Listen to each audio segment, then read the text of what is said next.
What's up, everybody? Ben Raza and Eric Lindquist here for Awesemo.com, and we are back with another breakfast menu. Eric, you are filling in for Josh Engelman. Appreciate you hopping on the show with me, especially, just to give people a peek inside the glass. We're filming pretty early in the morning. Props to you for waking up for this bad boy. No excuses. Play like a champion. That's right. Again, I get to hang out with you. If it were somebody else, I might be more inclined to be like pass. But because it's you, because it's the dynamic duo, we get to come back for a golf show way later here. 12-hour gap. Why not?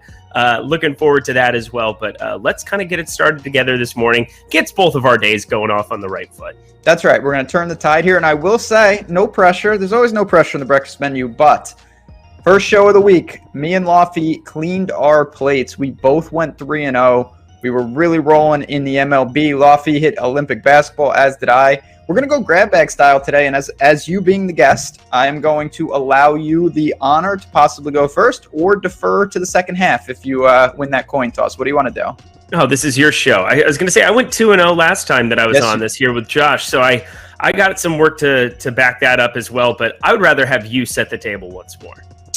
I have no problem doing that. I'm going to go first, and we're going to be jumping around today, but I'm going to stick with one of the little niches that I think we've carved out is Olympic basketball. I feel like we've had a good pulse starting with shorting of Argentina, who lost by 38 to Australia. That was very, very easy. Now we're in the semifinals, and it's just business. I'm a huge Luka guy.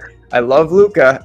I can't believe that Slovenia is a 2.5-point favorite over France. I'm going to take France. Don't mind even foregoing the points and getting the plus 125 that is out there. And it's just a simple fact. I think France is a better team. Obviously, Slovenia, you could argue they've got the best player on the floor no matter who they play. And they certainly are going to win this game. And they're a good team. I'm not saying it's a one-man team. Certainly, Dragic and some of these other Konkar and these other shooters can chip in at times, and I like their team. I just don't know if they've seen the level of competition.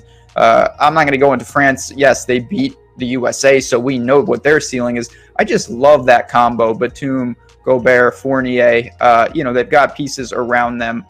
It's more aligned. Eric, on this show, we always talk about it's not just who you like. It's can you find the line to back it up. And to me, I expected France to be a slight favorite in this game. So getting them at plus 2.5 or at plus 125 is where I'm going to get my card started. So nothing crazy, just to win one strip of bacon. But I'm going to say that France moves on and sets up probably a rematch with the USA.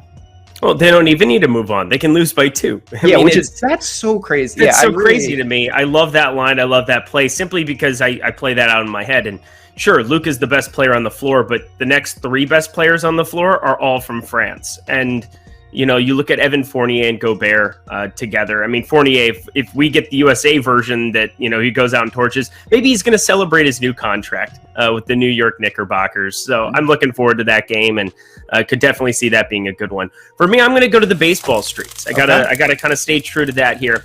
And this is an interesting one. Right off the bat, plus 140, Carlos Carrasco over 5.5 strikeouts. So let me explain a little bit. So Carlos Carrasco only had 58 pitches his first outing here. He had not gone more than 3 innings here in any of his minor league assignments leading up to that start. He had been out here for the entire season. This guy is the easiest guy to cheer for in the world. Battled cancer a couple years ago here with the Indians, kind of emerged out of that. But a career right around 28% strikeout rate, 25% strikeout rate. He had 4 Ks in that first outing here. I could see him getting to 70, 75 pitches. And against this AAA Miami Marlins offense, looking at some of the K rates for these guys, I mean, just going down the line for the Magnus Scherer is the only guy who has under a 30% K rate out of any of the new blood that they have coming in there. They have, I don't even know what that lineup's going to look like. Alex Jackson was in it yesterday, 47% K percentage. Jorge Alfaro, 32%. So it doesn't matter which catcher shows up. It's going to be ridiculous. So I think with this Miami Marlins team, 25% K rate on the season versus...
All right, welcome in the deeper dive here as we'll get you ready for an 11-game slate tonight. Myself, Adam Scherzer in the house, and make sure you pay attention to everything he has to say over the next hour across the board. We'll get you covered from DraftKings to the one-pitcher slot in FanDuel. The show today produced by Jordan, so make sure you say hello to him in the chat. You follow Adam on Twitter, if not already, then at Ship My Money DFS. At Shander Show for me. The show is brought to you by Jock Market, and boy, do we have a deal that we're going to tell you about, courtesy of Jock Market and us coming together. But before all of that, today's show is also brought to you by our brand new podcast, Betting You.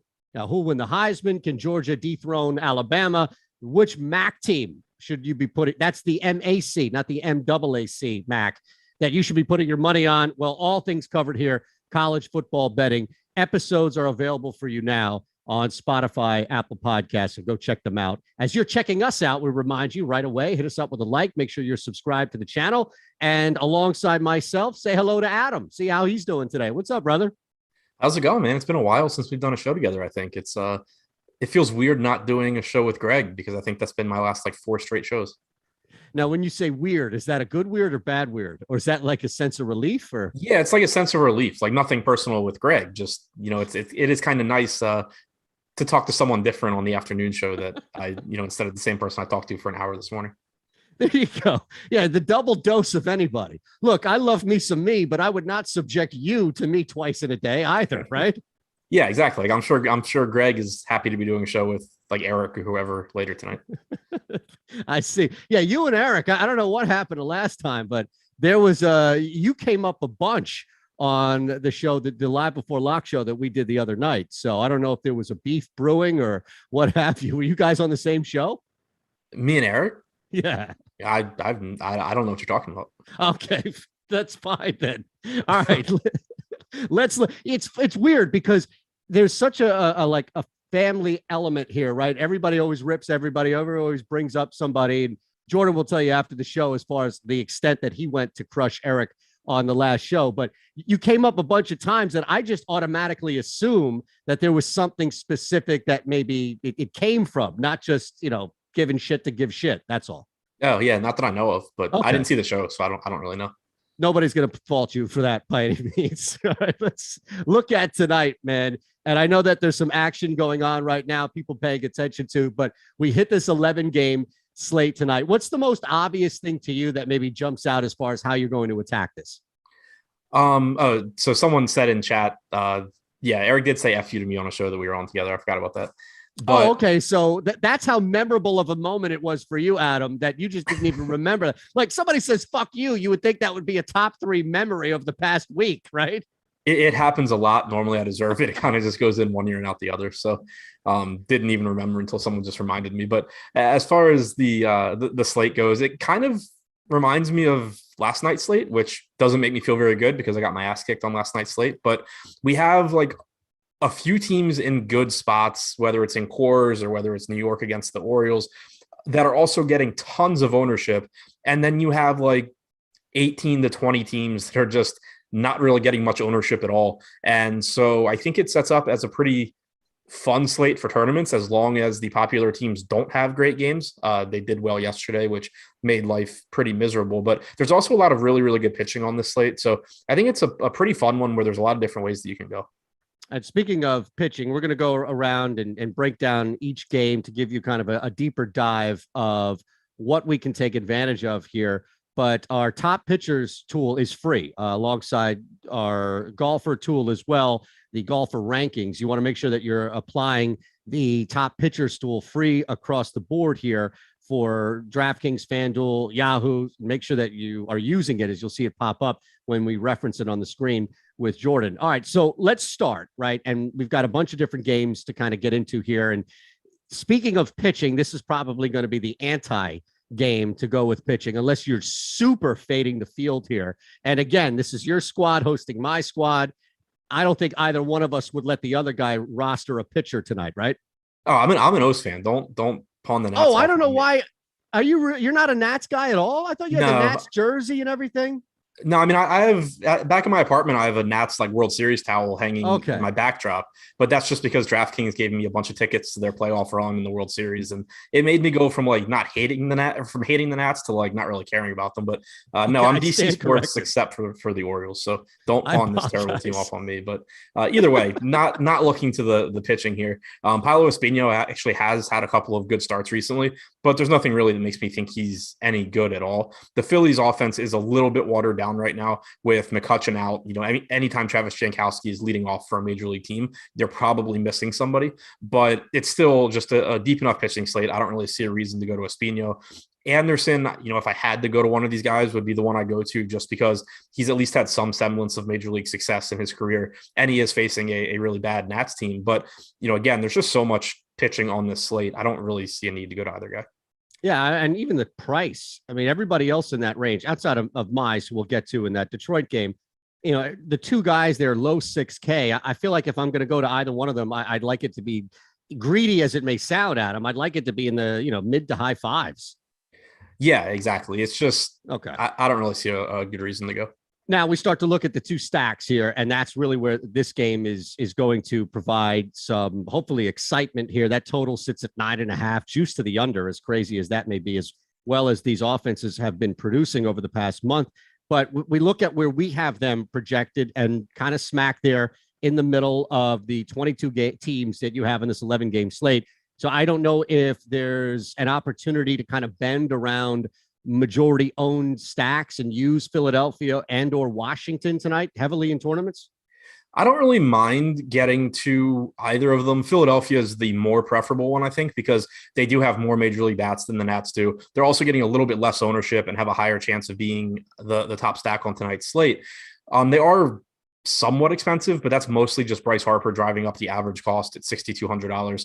On the other side, the Nats are actually projected to go over-owned here, and it's a result of how inexpensive they are. Victor Robles leading off at $2,400, certainly a reasonable value option. Chase Anderson has struggled with right-handed bats for a lot of his career. Robles strikes out a lot, but does still have some power and speed. Juan Soto and Josh Bell, always good plays. Hernandez is cheap, batting fifth. You have Riley Adams catching, batting sixth. It's just a really cheap team to stack, but I think that there's probably going to be a little bit more ownership there than it deserves, just because people are going to want to pay up for two pitchers on this slate pretty often, and they're a team that's going to let you do so. So I think that the Phillies are a team I'll probably have more full stacks of than the Nats. And then the Nats is kind of just, you know, mixing in some of their value guys with other lower owned lineups. Obviously Soto and Bell, whatever you can get to them, you're going to feel good about it though.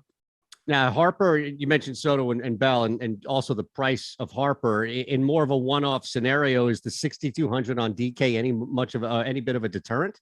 Only in that there's a lot of expensive pitching on the slate, but it's not like you're going to look at $6,200 for Bryce Harper and say, oh, that's too expensive, I can't pay that, just because of the way that baseball works. He hits a home run and a double, and $6,200 is still a good point per dollar play. So it's only a deterrent as far as, you know, what does it limit you from getting in the way of pitching.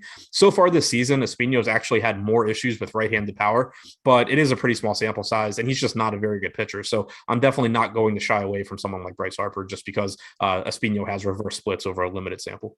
So you mentioned Soto and Bell on one end. I'm just curious as far as guys that you may be getting to in one-off scenarios, or maybe even many smaller stacks if it's 2 or 3 man stacks. But Hoskins is back now, and he was hitting with some power before he goes down.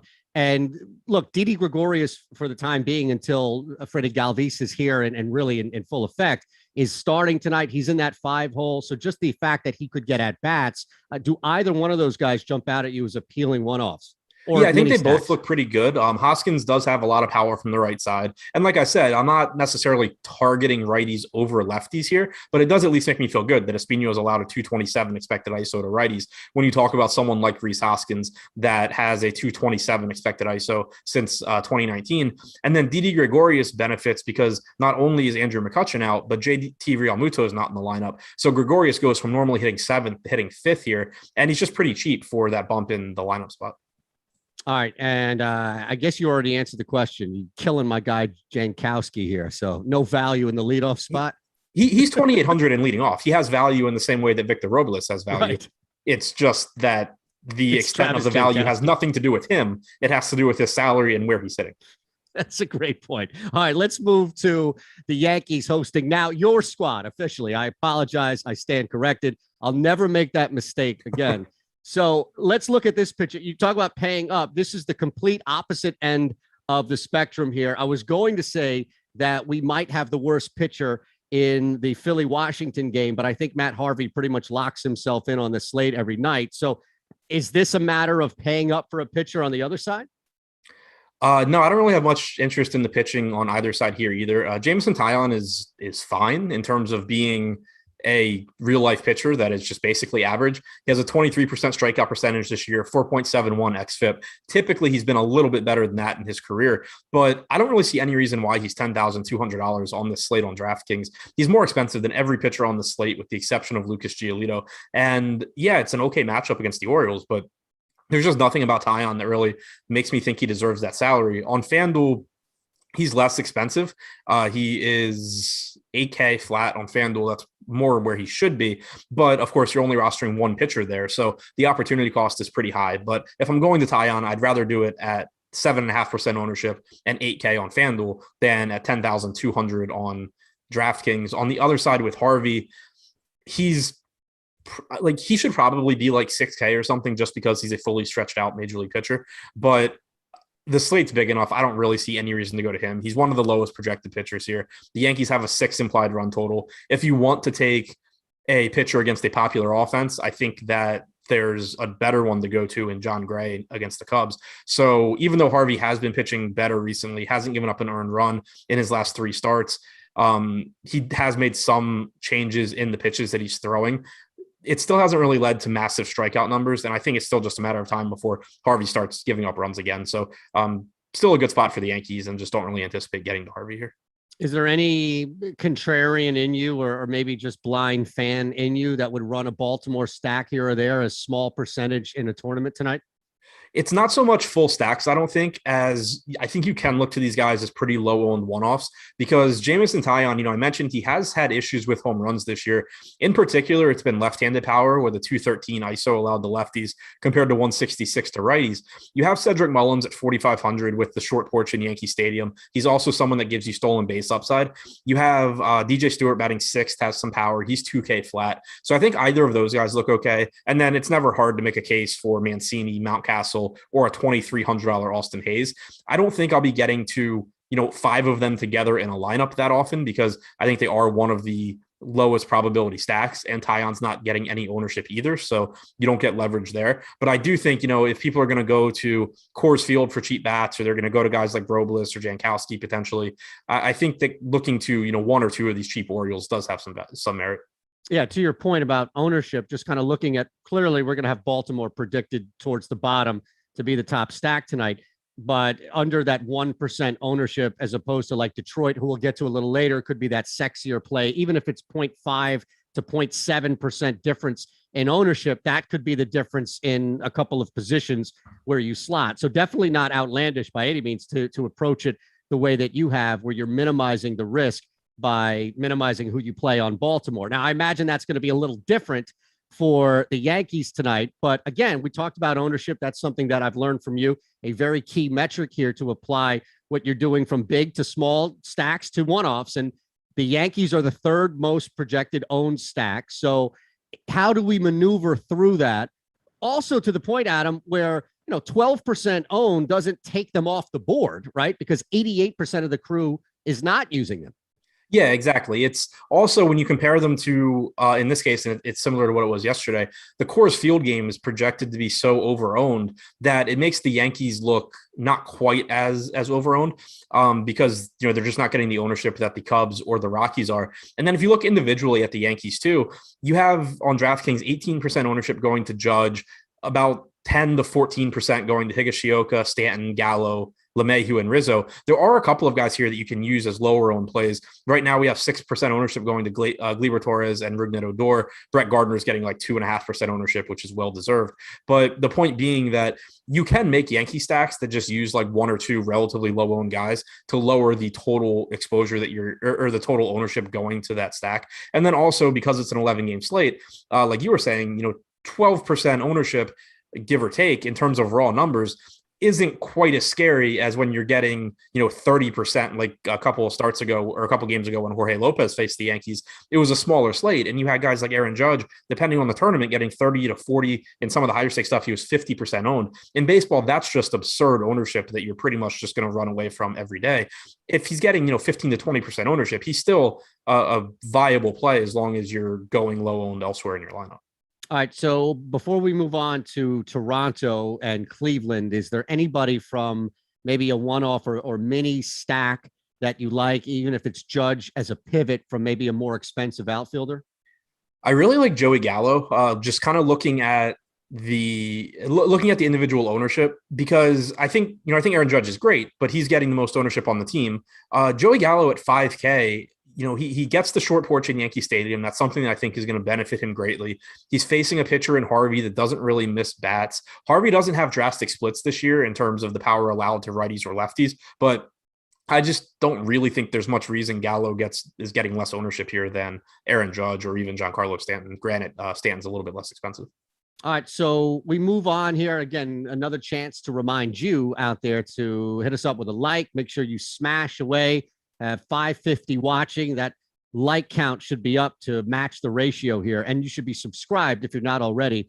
That's huge here for the channel. So let's move on now. 3rd of 11 game here on the slate. We've got Mats Mejia as well, who's much going to, way down there as far as what's being projected based off the outing from him. So really, this is a matter of, are you going to get to Mats as a top 2 pitcher, or maybe depending on what you're paying up for as far as rosters and bats, is Mejia even an option? I think it's tough to get to Mejia just because, the Blue Jays are a really good offense. They have a 5.7 implied run total. There's a lot of pitching on this slate. If this were a 5-game slate, I could make a case for JC Mejia. And the case would be that the Blue Jays have 6 right-handed hitters in their lineup overall, also 6 in the top 7. Mejia, granted in a relatively small sample this year, has actually struck out 30.4% of the right-handed hitters that he's faced while holding them to an ISO below 100. Where he's gotten absolutely lit up is by lefties, only a 15.5% strikeout percentage, a 324 ISO allowed.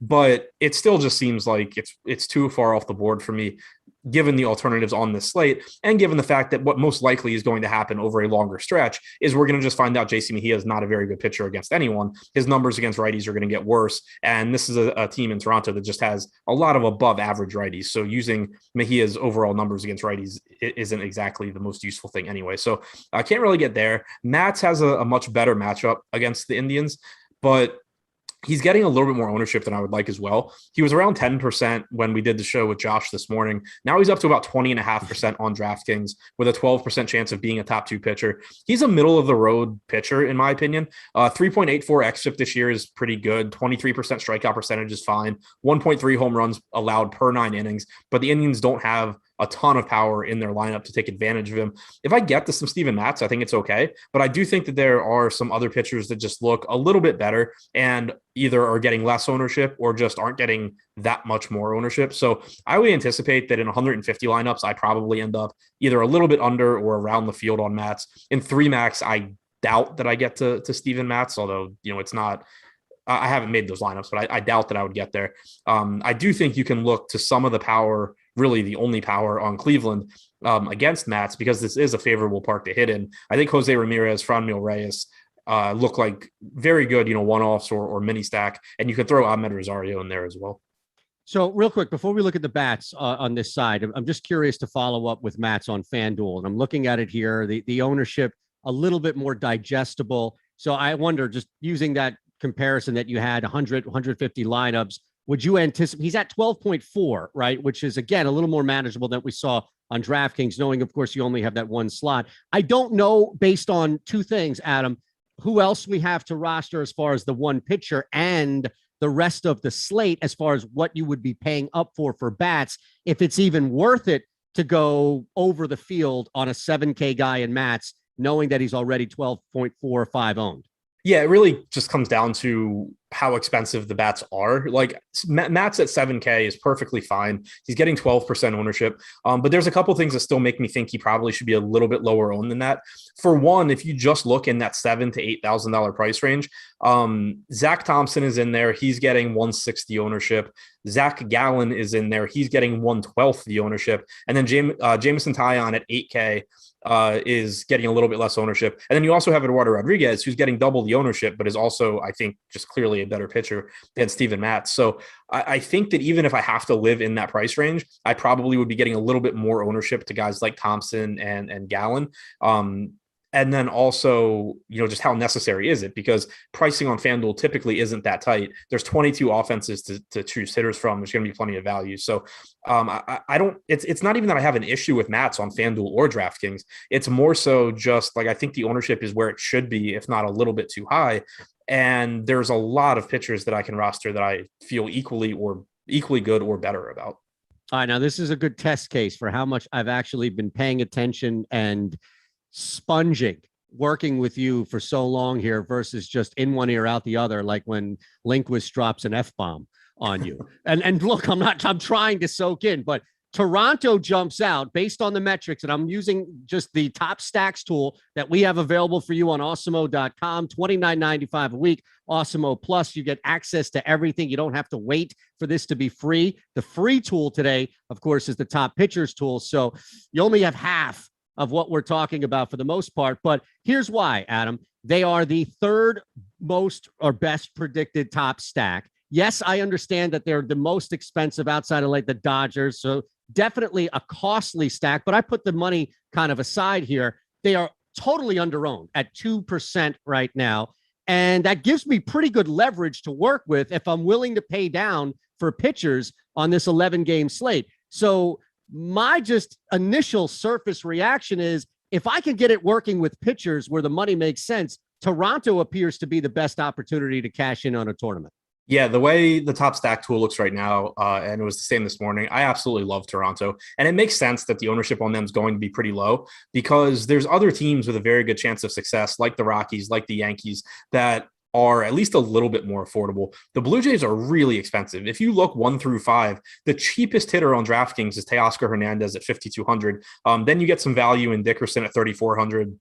Breivik Valera hitting 8th at 2K flat. Certainly not someone you're going to feel good about rostering. Also the same position as Vladimir Guerrero Jr., so he's pretty tough to mix in to stacks as well. It's a very difficult team to get to and then still get to the pitching that you want, unless you're just going to roll the dice on some cheap pitcher or you're going to go with 2 cheap / mid-range pitchers.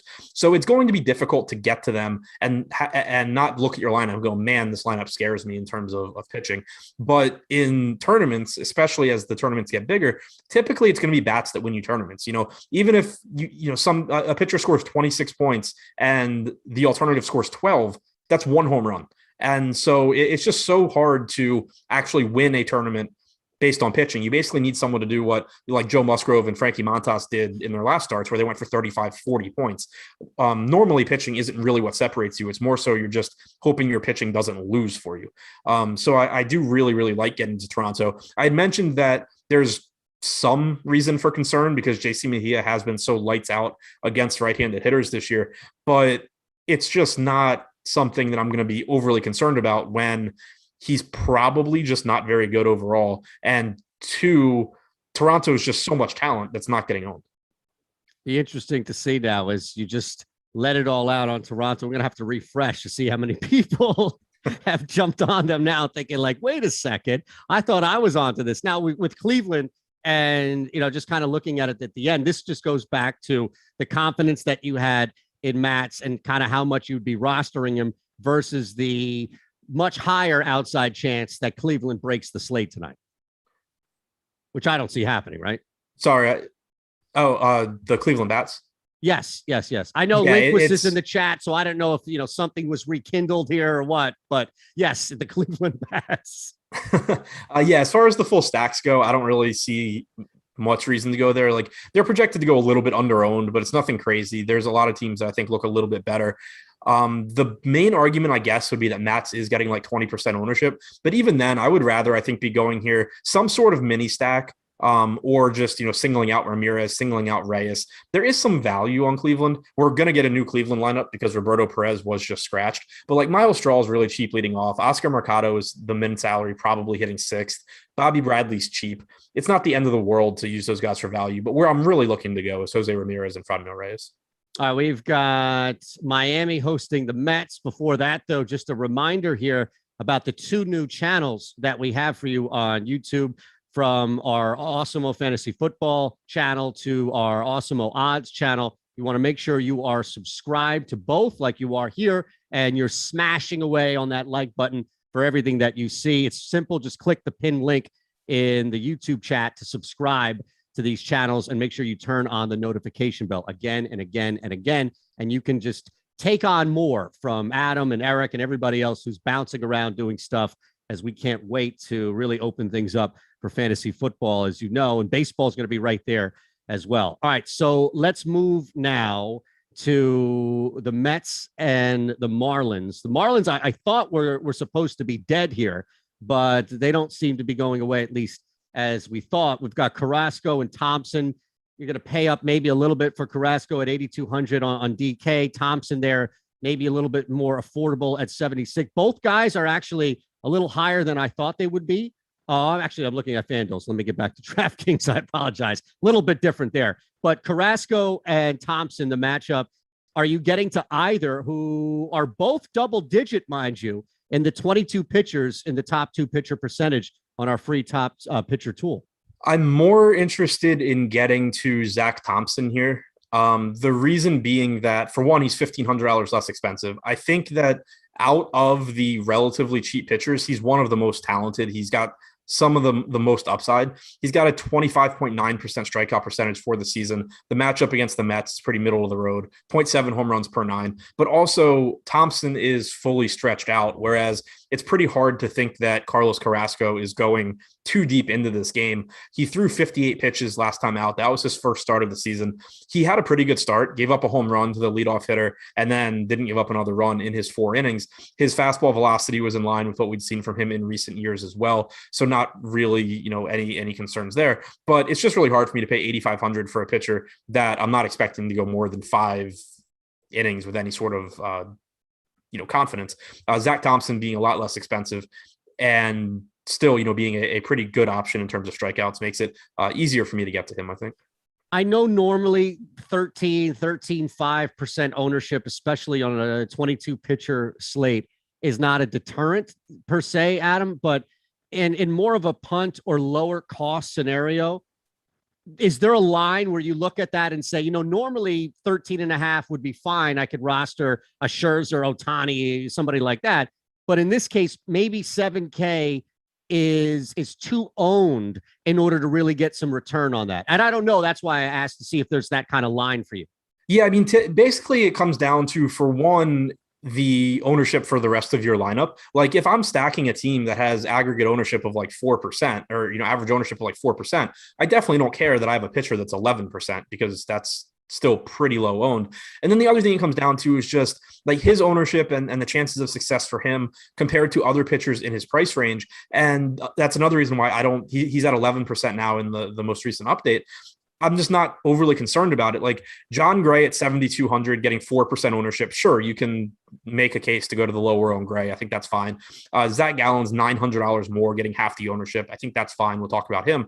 But there's nobody above Zach Thompson in the top two pitchers tool that is less than $1,200 more expensive. So he's pretty much headlining this price tier of pitchers.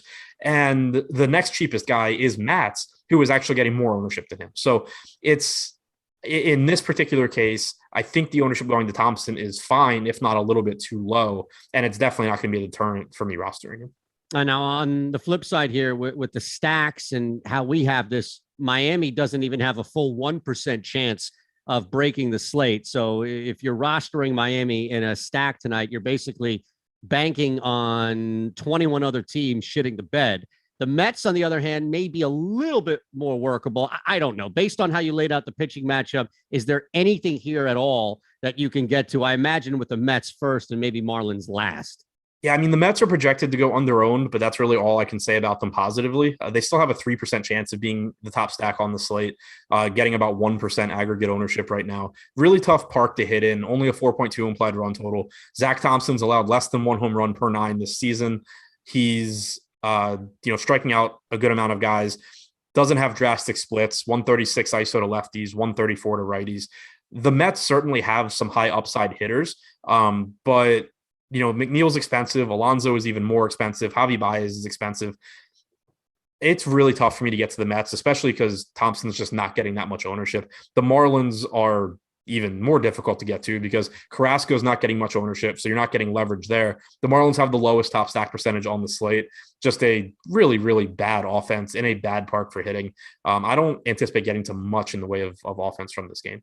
Detroit hosting the Red Sox. Detroit home dog tonight. Actually, you can get them at plus 135. Of course, Odd Shopper is where we go first and the only stop for everything you need because all the work is already done for you. You can just shop along there. So from a betting and just from an overall standpoint, I do like Detroit in this game. I don't necessarily know how that transfers over specifically. I mean, look, we've got, especially looking at our free top pitchers tool tonight, Casey Mize is going to be right there at the bottom as far as expectations are concerned. And from a cost standpoint, 8,800 on DK, the tool is telling you, Adam, that it's probably not worth it. And then we may be able to maneuver something here with Rodriguez as far as Boston is concerned, although he is pretty heavy owned. So how do you maneuver, if at all, these two pitchers? Yeah, I think Mize is one of the least appealing options on DraftKings because he's priced up and he's in a really tough matchup against Boston.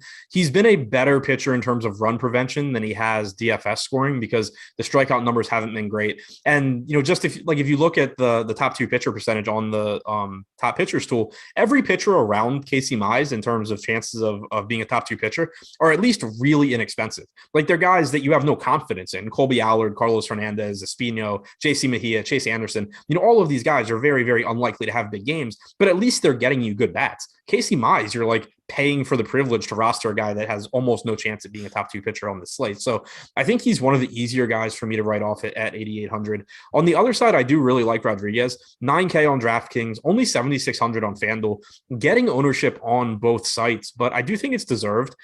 I know the Tigers have hit pretty well recently, but I also think Rodriguez has just gotten really unlucky just across the board this year. 5.6 ERA for Eduardo Rodriguez, 3.32 xFIP, huge difference there. 27.9% strikeout percentage, only a 6.5% walk percentage. His expected WOBA to righties is 287 compared to the 337 actual WOBA. Expected ISO is 126 compared to a 163 actual ISO. And he struck out 27.7% of right-handed hitters. So I think it's a pretty good spot for Rodriguez. More importantly, I think he's a very good pitcher. So with the ownership where it is right now, I'd be surprised if I end up getting more than that because I think, he is pretty much owned where he should be. I don't think there's a huge edge to just like saying I'm choosing Eduardo Rodriguez over all of the other really good pitchers on the slate, but I don't think he's over-owned. I would expect that I end up in that 20 to 25% range on Erod. All right, let's follow this up on FanDuel. And I'm looking at this now. He's the highest projected owned pitcher in Rodriguez. He's just over a quarter owned. So clearly the secret is out with him, especially because, as you mentioned, the value at 7,600. So now I'm interested to see how much of you staying away, fading Mize is due to the number that you got on DraftKings versus working contrary to the super low ownership that he has on FanDuel, again, in a tournament play here at 7,500, which makes him much more appealing than anything over 8K. He's only a half owned, projected at least right now, Adam. So again, I don't know if this is worth the risk by working with Mize in a FanDuel lineup as opposed to staying completely away from him on DK. Yeah, I mean, if I have to roster him, then I'm definitely going to do it on FanDuel. Nobody's forcing you. But yeah, it's just, I think it's one of the least appealing spots in general on the slate because it's a really difficult matchup against Boston in terms of it just being a dangerous offense. And Mize doesn't really bring a whole lot of strikeout stuff to the table. On top of that, you have plenty of other guys that you can pivot to if you are trying to get away from Erod. Like, for example, Zach Thompson is the same price as Rodriguez. Rodriguez getting 25% ownership. Zach Thompson's at 1.9. There's no real difference between, 1.9% on Thompson and 0.5% on Mize. It's, as good as our ownership projections are, that's functionally the same thing. It's you're going to get around 1% on both, or 1 to 2% on both. So I would just rather go to someone like Thompson. I'd rather go, even the Steven Matz, Zach Gallen, guys like that over Mize. So still not looking at him on FanDuel. Rodriguez is more interesting because it really is going to come down to how much value can you find with bats. And I haven't made lineups on FanDuel, but unless they did something much different with their pricing than normal, you're going to be able to make pretty good lineups and go to more expensive pitching. Like, yeah, you might have to sacrifice a bat or two, but it's really interesting to me just in terms of raw scoring that Erod's getting 2.5 times the ownership of Max Scherzer. He's getting 3 times the ownership of Gausman. He's getting 8 times the ownership of Shohei Ohtani. Like, yes, these guys are more expensive by several $1,000s, but that, you can just go to a cheaper stack. There's so much volatility in hitting that you can still end up in a good spot that way. And there's a pretty good chance that someone like Scherzer is just going to outscore Rodriguez by 20 something points on FanDuel with their scoring. So I do think that he's probably a little bit over-owned on FanDuel, whereas I think he's pretty correctly owned on DraftKings since you have to roster 2 pitchers. I think, or kind of feel like Boston is going to be in that similar conversation we had with Toronto and probably with San Fran when we get to them, which is if you're looking to go contrarian or away from the heavy owned stacks in Colorado, you pretty much have 3 strong ones, at least that we have predicted on our top stacks tool. Boston is definitely, I would think, one of them, right? Yeah, they're right up there, like you said, with Toronto. 7% chance of being the top stack, which there's basically 4 teams between 7 and 8% rounding. Boston, the Cubs, Toronto, San Francisco. Boston's getting the second lowest ownership. Toronto's getting the lowest out of the 4. And Casey Mize, he's not bad. He's one of the top pitching prospects in baseball. He's allowed a 131 expected ISO to righties this year. He's had more issues with lefties with a 264 expected ISO, but overall, just, not a bad pitcher. You do get Kike Hernandez back in the lineup, though, for Boston. He's priced up. Jarren Duran, Rafael Devers, Alex Verdugo from the left side, also Franchi Cordero, if you care, batting 8th, but I don't, not that important. It's more so Duran, Devers, and Verdugo. But the righties here are just so good, too, that the fact Casey Mize has been good against right-handed hitters, I wish he were bad. That would make me like them even more. But the fact he's been good isn't going to make me not roster low-owned guys like, Bogarts and JD Martinez. But it's very similar to Toronto in that it's going to be tough to get the top-end pitchers with Boston, and that's just going to drive down the overall ownership. All right, we've got the one that everybody's been waiting for here to get your thoughts on, of course, because we had to push this start back. Before we get to the Angels, we'll remind you the show today brought to you by Jock Market. And what they've done is pretty cool, pretty innovative. They've turned all DFS into a stock exchange. So you don't have to wait until the end of the game to make money. You can do it in game, just like the IPO that you can pick up pre-game. You can do that the same here. Shares of your favorite player across all sports here that we have available. Baseball going on now. Golf is about to start tomorrow. So make sure you take advantage of what Jock Market is doing. Again, it's pretty cool. It's innovative, and nobody else is doing something like this where it's treating players like stocks. Use our promo code Awesemo, AWESEMO, and you'll get a match of $50, up to $50 for your first deposit. So you might as well use it, right? 20, it's going to be done. You might as well use all 50 for it. All right, we had this start pushed back, and now everybody's gassed up for Shohei Ohtani taking on the Rangers in Texas. So let's look at this matchup. And again, just looking at what we've been preaching all night here on the show is the top pitchers tool is free. Use the top stacks tool, $29.95 a week for Awesemo Plus. Ohtani's right there. Now the cost may be somewhat of a deterrent, but he's not owned by pretty much anybody coming into this slate tonight. I don't know if that's a reflection, Adam, of cost or maybe concern with the matchup.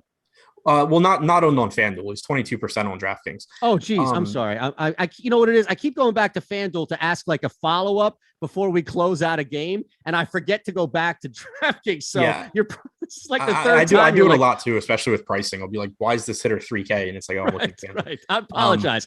Ohtani is heavily owned as expected on DraftKings. Yeah. It is worth noting though, for anyone that watched the strategy show this morning, this is what we expected. He was 56% in our initial ownership run. Wow. And which me and Greg both thought was an error. Glad to see that it was, because I didn't really want to talk about what to do with him at 55 or 56% ownership, but 22% I think is, around where he should be. It would be higher on a lot of slates because he does have a very good matchup with Texas. He has the second highest strikeout percentage on the slate. But again, there's 11 games tonight. There's a lot of good pitching. You're just going to end up, there's a lot of pitchers that you want to be getting into your lineup. So 22% seems about right to me. He has the third highest top 2 pitcher percentage on the slate. And I mentioned, before when we talked about Erod on FanDuel, Ohtani is a very, very interesting tournament play because he's the most expensive pitcher, but only getting 3% ownership for someone that does have Ohtani's upside in a really good matchup. Certainly not a necessity because there's so many other pitchers, but overall, I do really like this spot for Ohtani. He threw 88 pitches in his last start. I'm not overly concerned about them pushing his start back here. It was a sore thumb. It wasn't like he was dealing with an elbow issue or anything like that. So I think he should be fine. He has issues with walks from time to time, but that's really been the only negative that you can point to for him this year. Less than 1 home run per 9 innings, 3.66 xFIP, 30.1% strikeout percentage is better than everyone on this slate except for Max Scherzer. And Texas has been a pretty bad offense all season long, and then now they don't have Joey Gallo anymore either. So I think Ohtani is a great option. We're staying away from Allard, maybe because I should say, because you just don't know how long he can go. I mean, it seems like even this past month, the later he's gone in games, the worse it's been. Yeah, he hasn't been very good. The one thing I would say about Allard is, and this is sort of like, it's not any sort of endorsement, I don't really think any fully stretched out starting pitcher should be $5,000. Like, they should just be like 6K or 6,200 because there's enough volatility there for, like, he's going to score 15, 16, 17 DraftKings points a fairly high amount of the time. So I just think he's underpriced. He's someone that, and it's not, I mean, I feel the same, like, again, I feel the same way about Harvey. I feel the same way about Mejia as I do about Allard. It's not that I think they are likely to do well in this particular spot. It's just, I don't think any fully stretched out starter should be that cheap. So it does give them a little bit of merit in those larger field tournaments if you are looking to get the teams like Toronto, teams like Boston. But, outside of that, I don't really see any reason to get to Colby Allard here.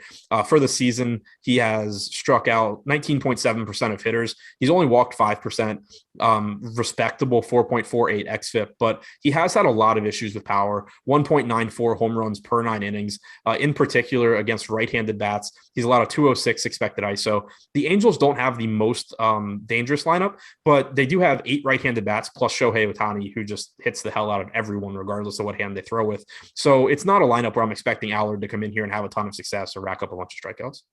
Yeah, and just looking at the stack, as we know, Ohtani out of the lineup, that stack is noticeable, exponentially cheaper. And at the same time, not really super owned. We do have them somewhat in the middle here, as far as maybe a little higher on that middle range of the 22 teams. To the contrary, to the opposite, really, Texas is right there with Miami and the Royals. So chances are you're probably not going to get to Texas much. But what do you do with the Angels?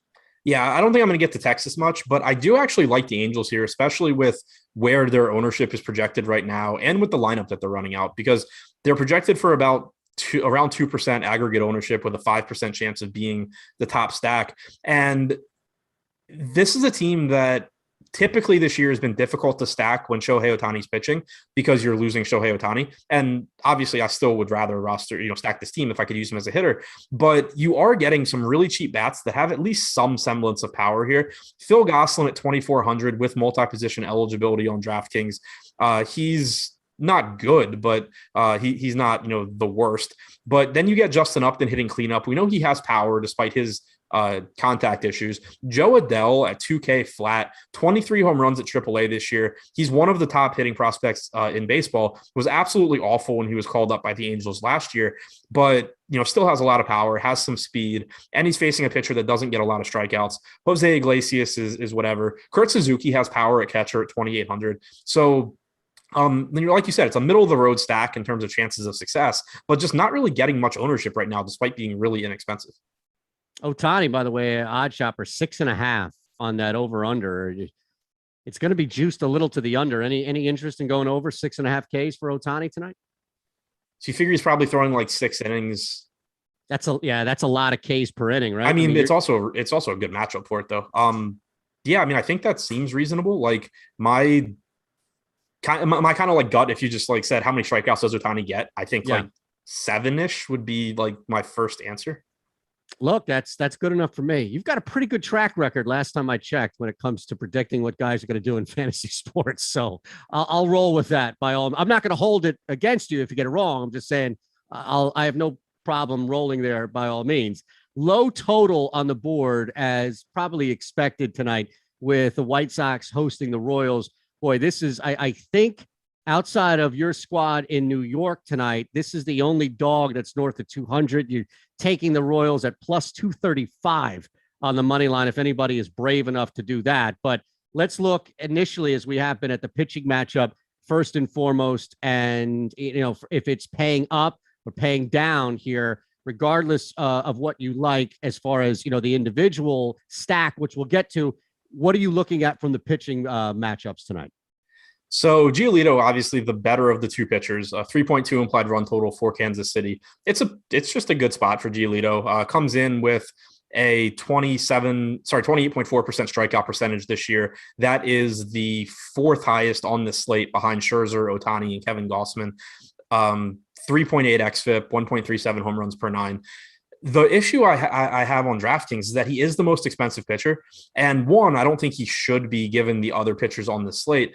But two, when you just think about it in terms of range of outcomes compared to median projections, it's really hard, unless you just happen to have the money laying around and it doesn't matter with the stacks that you're using, to explain why you would be paying $1,500 more for Giolito than for Max Scherzer, or why you're paying $1,100 more for Giolito than Shohei Ohtani. That's just kind of difficult to do. I think he is the highest projected pitcher in terms of, median outcomes. But again, Max Scherzer is right there. Ohtani is not far behind. There's a lot of guys in that ballpark. So it really comes down to range of outcomes, and you're just overpaying for Giolito. So if I'm going to do that, typically I want to have low ownership projected to go there, but he's getting about the same ownership as Ohtani, about the same ownership as Gausman, less than Scherzer. But again, that's $1,500 for a pitcher that is just better.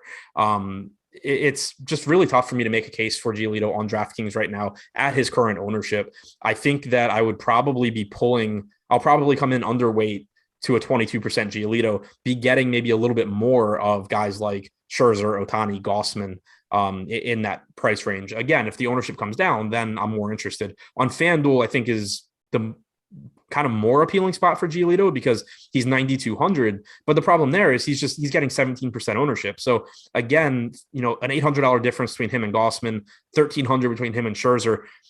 Is that really worth the ownership difference when you're talking about one bat difference? There is very little wiggle room here when you look at the ownership to the predicted finish for the stack, and also the value as far as how much you're going to pay. And clearly, compared to a bunch of other teams, you're going to pay up a little for the White Sox. Again, this is a scenario that we've seen here throughout the show where one stack is kind of in the middle to the higher end predicted, and the other team that they're playing, in this case, Kansas City, again, like Texas, Miami, towards the bottom. So if you're all right, unless you are getting to any Kansas City, and we can explore that, we can start and maybe just definitively lock down the White Sox and how you approach that, knowing again that there's some cost to it, but the ownership is going to be low compared to the core stacks and the Yankees. Yeah, it looks like the White Sox are coming in a little under-owned, around where they should be. I don't really feel too strongly one way or the other. Where I'm paying up to be contrarian, I think I would rather go to Toronto first and then probably Boston because they're getting a little bit less ownership. I think the White Sox are fine here. Carlos Hernandez has good stuff. The guy throws 100 miles an hour. Stacked against him the last time he pitched, he was still hitting 99 in the sixth inning. So the stuff is good. But at AAA this year in 6 starts, struck out 23% of hitters, allowed 2 home runs per 9. He's not a highly regarded prospect. Fangraphs has him as Kansas City's 20th prospect, not in the top 100 across baseball. So even though he throws hard, not expected to be that good of a pitcher. So I do think the White Sox, they have upside here. You get a nice mix of expensive bats and value because Cesar Hernandez is 3,700, Gavin Sheets is 3,600, Goodwin's 3,400. So you can kind of mix them in to balance out your salary. But again, I feel like Boston and Toronto are a little bit more under-owned than the White Sox are, even though it's not by a really wide margin. Is there any one-off or any punch scenario that you really like that you could work with on Kansas City? And I mean, these stacks that are predicted to be direct tonight, I don't know if there's any workability that you find, even if it's a cheaper player or somebody that you're worth spending a little bit more money in a one-off scenario? It's really tough because like the answer would normally be Jorge Soler, but he's not on Kansas City anymore.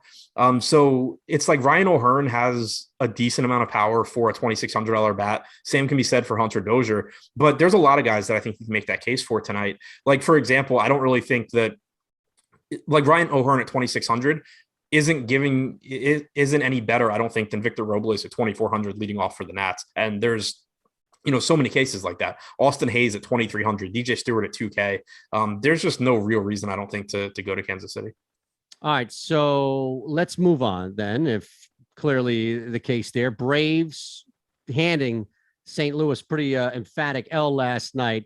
Pretty much split down the middle as far as the matchup is concerned. The total sits around 9 on OddsShopper. So let's look clearly at the pitching matchup here first, and if at all, where we have these guys and Happ and Smiley kind of right there. I'd say just maybe depending on how you look at it, the bottom of the top half of being a top pitcher or the top of the bottom half being a top pitcher, but they're both kind of smashed right there in the middle with affordable numbers. I think that's probably the best appeal to them.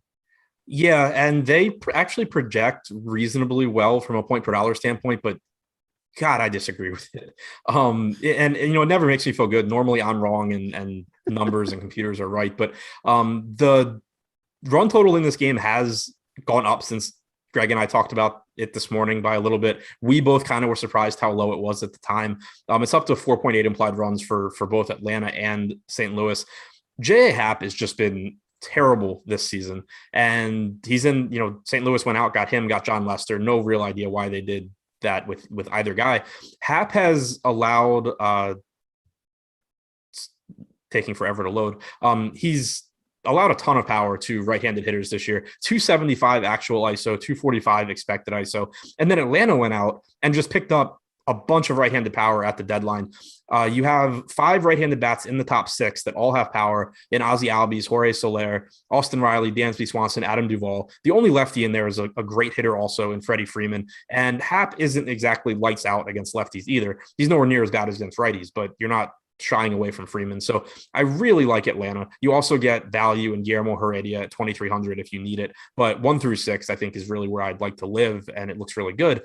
And then Smiley hasn't been as bad as Happ this season, but he's still allowed a 169 expected ISO to righties, 277 to lefties. And you have a really cheap Cardinals team, at least in spots, where Tommy Edmonds leading off at 3,200, Dylan Carlson 3,100. You have to pay up for guys like Goldschmidt and Arenado, but then you get savings with Tyler O'Neill, Harrison Bader at 2,700. I think both of these teams are just in a really high upside spot, particularly the Braves against what I think is an absolutely awful pitcher in Happ.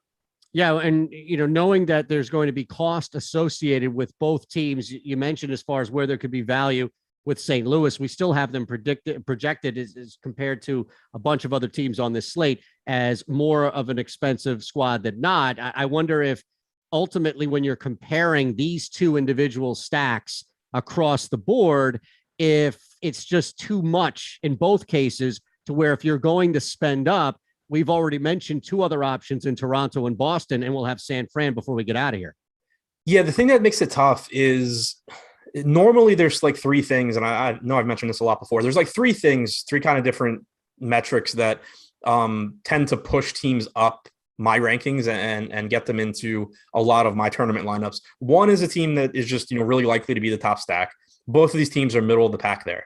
One is that the team itself is projected to be under-owned. They're both middle of the pack there. Atlanta's slightly under-owned, but about where it should be. St. Louis slightly over-owned, but about where it should be. So they're not really getting pushed up there. And then the third is, are they, a decent offense that's facing a really popular pitcher? Neither of these pitchers are getting ownership. So even though I really like the spot, there's no extra thing that is pushing them up for me. And it makes me think that I probably don't get a ton of either stack, even though I really do like the spot, just because the field seems to be where they should be here. I do think using, mini stacks and individual hitters makes a lot of sense. Like if I have a stack that is expected to be really low owned, for example, if I go to Toronto, $3,300 Jorge Soler is going to be towards the top of my list of value bats that I want to fit in there to save some money. All right, so we keep things moving now from St. Louis, and this is the one right? The double-digit total that we have on the board, Coors Field. Everybody's in love with Chicago, Colorado stacks. We already see that on our top stacks tool as far as the ownership is concerned. So before we get to the bats, let's look and see if a matchup in Coors Field. We've got Gray for, going up here at 7,200 and, close to the bottom. Mills not really projected to do much at all. So really, is there any, you mentioned Gray earlier, is there any now maneuverability based on who else we've laid out on this slate?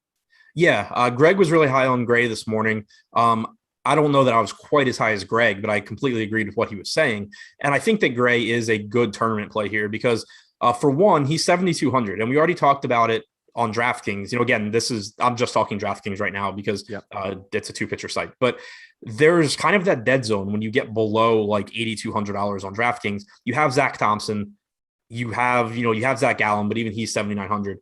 There's not really much to like below that. And so the opportunity cost in that price range isn't very high. The opportunity cost on the entire slate is, but if you're talking about paying up for expensive offenses and you're being forced down into this cheaper price range, there's not a whole lot there. So John Gray is one of the more talented pitchers in that price range. Then you get the Cubs, who are a really bad offense now that they've traded most of their good hitters. They have a 4.8 implied run total here, which while that is relatively high, it's really low for a team in Coors Field. And you have to keep that in mind, also. So it's, a pretty decent spot for Gray. And then the same thing that we had said about Kyle Freeland yesterday, I'm normally more inclined to go, like in a situation like this, I'm more inclined to go to the Rockies pitcher in Coors than the opposing pitcher because a lot of their numbers come already from pitching in Coors Field. And John Gray's been serviceable this year. He struck out 21.7% of hitters, 4.25 xFIP, 1.12 home runs per 9. His numbers in Coors Field haven't been bad. He's actually in some spots been even better in Coors than on the road this year. So the point being, you got a pretty decent pitcher in John Gray facing a bad Cubs offense, getting no ownership. And at a price point that you do need some stuff. And then on top of that, if Gray actually pitches well, the Cubs are right now projected to be the second highest owned team on the slate. So you're taking a lot of people's hitters out if Gray pitches well. Okay. So now as we look at that kind of in the backdrop of the bats, this is something that we've been looking at pretty much in comparison to the rest of the slate. And that's the super heavy owned Rockies and the Cubs, which again, to the point of where we are now, very, very affordable, which that combined with where they're playing, I'm sure is driving up the ownership. Yeah, it's almost like they're too cheap to roster in tournaments, at least, outside of being like one-offs on a lower owned team. Like individually, right now we have 30, looking at the Cubs rather, we have Contreras getting 20%, Rafael Ortega, great value at 2,500, play the guy in cash, but he's getting 20% in tournaments. There's numerous other hitters here that are going to get a fraction of that ownership and have identical range of outcomes. David Bodie's getting 19%, Patrick Wisdom at 16%, Ian Happ 12%, probably the best play from Chicago. He's 3,500. He's hitting third and he's not getting as much ownership as the guys around him. But the point being, John Gray's not a terrible pitcher. The Cubs, for the most part, are below average hitters. Yes, Coors Field makes you better, but it's about beating your opponents. It's not just about scoring the highest projected or creating the highest projected lineup you can in tournaments. In cash games, it is, and that's why you should be playing a lot of these guys. But in tournaments, it's more so about understanding that the Cubs are going to fail a large percentage of the time, and I'm willing to eat my losses when they don't fail because my wins, when they do fail, are just going to be disproportionately bigger than my losses. You brought up Gallen earlier as far as a cheaper pivot. Gausman there at the top as far as projected. The number one, again, the top stacks or pitchers, tool is free here. So we'll wind down with these final two games and start here with the pitching matchup in Arizona. So Gallen is kind of confusing to me because I think he's a pretty good pitcher. I thought he was good in Miami. I thought Miami was insane for trading him for Josh Chisholm. And then he's been pretty solid for Arizona so far this year. He's struck out 27.5% of hitters. So to put that in context, it's basically the same as Eduardo Rodriguez. He's allowed 1.27 home runs per 9. Again, the same as Eduardo Rodriguez. 4.06 xFIP. There's, that's fine. That's not bad. The only real bad number that Gallen has is he's walked 10.8% of hitters. But the last time Gallen pitched, the Dodgers had like a 6 implied run total against them. I thought that was really weird. Now we have the Giants at 5.3. That seems high to me. Again, like Vegas is going to be right more than I am, but it just seems weird to me. And I am definitely interested in Gallen in tournaments. He's projecting relatively well, coming around 15.5, 16 DraftKings points at 7,900, not getting much ownership at all. I do like him in tournaments just because, again, there's not a whole lot to like in this price range. And then, for example, he's $300 less expensive than Steven Matz. He's getting like 1/3 the ownership, between 1/3 and 1/4 the ownership. And his strikeout percentage is like 4 to 5 points higher. I think at the very least, he has the same ceiling, and his median projection isn't that far off. So I do like going to Gallen in tournaments, even though the Giants have a higher implied run total than I'm typically comfortable with. Stacks here, either side. San Fran, again, Toronto, Boston, kind of that similar family of really good value on the board. Yeah, San Francisco is projected to go under-owned here. Again, I have trouble rationalizing it because I think Gallen is better than their implied run total and all of that. But if you're going to get around 4% ownership going to the Giants, I'm still going to play them in tournaments because they do have a lot of good hitters. Mike Yastrzemski's cheap. If Lamont Wade's back, he's only 3,500. Dickerson is cheap. Crawford's having a great year. Posey is back. So it is still a good offense. It is still a team that if they're going to be low owned, I'd like getting to just because they have a lot of good hitters. But, again, I kind of just, it doesn't make a whole lot of sense to me that they are one of the teams with an implied run total over 5 when, for example, like the Braves are facing J Happ and have an implied run total like a half run lower than the Giants against Gallen. All right, brother, we made it. Last game here, and reminder, live before lock, Greg and Terry already fired up and going to have you for the next 58 minutes or so before lock. Dodgers, Houston getting one last night, so maybe there's the bounce back factor here for LA, but we'll look at the pitching matchup and then the stacks here for the final game of the slate tonight, Adam. Yeah, so Scherzer 9,100 on DraftKings. I don't think a ton really needs to be said. The matchup against the Astros is rough. Not a ton of strikeouts there, a good offense, but any issues you have with the matchup are mitigated by the fact that Max Scherzer is $9,100 for I have no idea what reason. He threw 88 pitches in his last start, went 6 innings. That was sort of the Nats, I think, showing that Scherzer was healthy after being scratched from his previous start. So I don't have any real concerns about his health here. I'm assuming you're getting a normal workload for Max Scherzer, and he's got the highest strikeout percentage on the slate by over 4 points at 34.3%. Scherzer deservingly getting the most ownership on DraftKings, getting less ownership on FanDuel because he's priced where he should be at 10.5, but I think a very strong play on both sides. Jake Odorizzi on the other side, 9,800 on DraftKings, probably the most egregious price tag on DraftKings, in the same ballpark as Casey Mize and Jameson Taillon, but given the matchup against the Dodgers, probably takes the cake for the worst price pitcher on the slate. Awesome stuff, brother. Thank you. Thank Adam and Jordan as well for producing the show. Hit us up with a like and don't go anywhere because Live Before Lock is coming your way right now with Greg and Terry. Thanks, brother. As always, it's an education and it's always fun as well. Have a great night for Adam, Scherer, myself, Eytan, Jordan, everybody else. Enjoy Live Before Lock and good luck.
It is the Awesemo MLB Live Before Lock, sponsored by Jock Market, and always a good day when I get to break down a show with Team McBee, Terry McBride. Terry, how are you doing today? Doing pretty good, bud. It's been a solid day. Got to tear into this slate for a while this afternoon and really pick it apart. I think it's an interesting one. Doing good otherwise. Kind of a uneventful week so far, but doing good. How about you? Yeah, doing good. I have my lineups. I've got a dummy build going and then just waiting for that Rockies final lineup to go before we upload some stuff. But another slate where ownership is going to be pretty crucial. We've got a whole bunch of ownership going to Coors Field. Yankees, obviously, that's always going to be a situation going up against the Orioles and Matt Harvey. But first of all, we have to start at the pitching here because, number one, that's where we always start. But then also, I think it's pretty key for today's slate and also some different situations, FanDuel versus DraftKings. So let's start with Max Scherzer because, to me, I think he's the most overall important play on the slate as far as pitchers go. He just priced incorrectly on DK, only 9,100 price tag. There should never be a situation where Max Scherzer is only 9,100. And then over on FanDuel, a little more appropriately priced at 10,500. But for me personally, if I could pay up for any one pitcher on today's slate, it's Max Scherzer for me. Yeah, absolutely. I mean, you're throwing him into a difficult situation going up against that Astros lineup. That's the one thing with it. But the point that Adam just ended the last show on is that he costs 9,100. That's a broken price. I expect that that's his lowest price on DK in quite a while outside of maybe a Coors game somewhere. So you're just getting to him at such a discount that it's well worth doing, even with heavy ownership on him, even in a difficult matchup. The Astros are the best team in baseball avoiding strikeouts against both hands. They're somewhere in the low 20% range against righties. Max strikes out 34.3% of the hitters that he faces over 111 innings this season in 19 starts. So if we're thinking about it, he's 4 or 5 points ahead of the next closest guy. So even if the Astros' ability to limit the strikeouts shaves him down from his usual 34% or higher to, let's say, between 25 and 28%, that's still putting him among the highest end pitchers on the slate and still putting him in range to be the highest scoring pitcher. So for the discount, it makes total sense. It's completely bonkers that DraftKings has Jake Odorizzi on the other side of this game priced at 9,800 when they have Max Scherzer priced at 9,100. I don't know what they were drinking when they came up with that price, but that is just the most ridiculous thing I've seen. So yeah, all over the Max spot. Don't play Jake Odorizzi, and I wouldn't sweat any of the anything other than that price. And I would play him on FanDuel too. I like that he's only 10.3% owned as of my last update on FanDuel. You're paying a little bit more for him, but I think he's in play given the ownership discount. It's kind of the opposite principle. You're paying up, but you're getting a bit of ownership sliced off the top. Yeah, and the other thing too with Scherzer is I get the matchup against the Astros is far from ideal. The Astros have one of the best offenses in baseball, but still, you look at the fantasy output for Max Scherzer, who generally works very deep into games. Now, that wasn't the case his last start, but it's hard to be too concerned. He threw, it was pitches in the 80s. He only threw 6 innings, but a couple of things there. Number one, it was a 7-inning game against Phillies. Number two, he got traded later in the day. So, there wasn't that much motivation for the Nationals to really push him and make him start or make him throw any more pitches than it really needed to be. And who knows, maybe also they're on the phone with the Dodgers, maybe working a trade. I'm sure the Dodgers didn't want Max Scherzer to go out and throw 110 pitches right before they acquired him in a trade. So I'm not too concerned about the pitch count from Scherzer in his last start. The other thing, too, is you look at his games for the year, he's only scored under 20 fantasy points a few times all year. So the floor is so considerably high with Scherzer today on DraftKings. The only question I really think that comes to him is where he's projected for about 40% ownership on DK. Terry, is that a number that you feel comfortable with? I think on that site you can, because we're getting to 2 pitchers, so we're taking it out of a larger overall. It's not one of these spots where it's in the high 60s, 70s, like I forget who it was that we saw the other day, but we had a few guys that were projected out into like the 70% range on DraftKings. You're not dealing with that much. So as long as you're looking to get a little bit different with some of the SP2s, a little bit different with your stacks, I think you're fine with that ownership. And I think you're just going to one of the more secure commodities on the slate, one of the most reliable pitchers, to your point, over years now of reliable fantasy scores. So I see nothing wrong with it. You're just locking in a fairly safe opportunity at a good chunk of points. And yeah, you're riding along with part of the slate, but it's Max Scherzer. It's a spot where I'm willing to just ride the chalk and get different elsewhere with that one. Yeah, right now, my current builds, he is my most rostered player. Overall, 45% exposure to Max Scherzer. So slightly overweights the field on the current number we have. I don't have any issue with the ownership. I think it's warranted. The price point is just wrong on him. Here's one guy that I'm really struggling with in my current build, and that is Kevin Gausman. If you look at the data on the site, we have Gausman projected very well. Actually, for DK purposes, we have Gausman with a 22.4% chance to be a top 2 pitcher on the slate compared to 20.8% for Max Scherzer. He's also picking up a little bit less ownership. So with that in mind, I have not played Kevin Gausman very much over the last, call it 3 weeks now at this point. And there's been so many concerns about his spin rate and that overall, he just hasn't worked deep into games because his control has been so off. He did strike out guys last time against Houston, but in general, with some of his struggles recently to throw strikes, his last handful of starts, 5 walks, 2 walks, 3, 4, 2. And as a result, now we've only seen him in his last 3 starts because his pitch count has gotten up so quickly. He's only pitched 3 innings, 4 1/3 innings, 4 1/3 innings. Obviously, if he's not going to make it through 5 innings, that's going to be a big issue for Kevin Gausman. Just because of the data we have on the site, I felt inclined to get to some of him. But I'm pretty concerned about his current form and what he's going to look like going forward now that he appears to have a drop in spin rate. Yeah, and that's the concern, is that graph that you see on his recent spin rate. When you sort it by games, it's just like this with all of his different pitches. He's stopped and started with different pitches in different spots. So this Arizona team, though, is like a get-right spot of all get-right spots. They're a terrible baseball team right now. Against right-handed pitching, the active roster has a 128 collective ISO, a 2.07 home run rate. That's the next lowest mark, I believe, is 2.61 in terms of home run rate. So they're a full half a percentage point lower than the next closest team. 3-8 runs, 17% worse than average. They're around the middle of the league, 12th overall in 12th worst in baseball with a 24.1% strikeout rate on the split. It's a safe spot. It's a spot where if Kevin Gausman comes with like 80% of what Kevin Gausman was doing earlier in the season, he should be fine. It's just difficult to pay $10K for him and rely on the fact that he's going to do it. I do get him as my top projected pitcher actually on this slate by a little bit. So I really like the spot. I'm willing to trust my model here and pay the $10K. And it's easy enough to get over the field without totally damaging my slate of entries. Like if I want to double the field and come in around 15% on the FanDuel slate, I'm okay with that. I think there's enough upside in this spot against this team. On the DK slate where he's out at 25%, 9,700, I think there are better options on that slate where you just kind of be riding with too much of the field on that play for me. So on FanDuel, I think I would go with it despite him being more than on DK, just because of the ownership and the just total lack of reliability lately. Yeah, I'm just not sure what to make of him. I'll say this, though. I prefer Max Scherzer today. I also prefer Shohei Ohtani, who we'll talk about next. So Kevin Gausman, I can't fade him entirely. He's in my player pool, but I'm just going to have more exposure to Max Scherzer and Shohei Ohtani as pay-up options.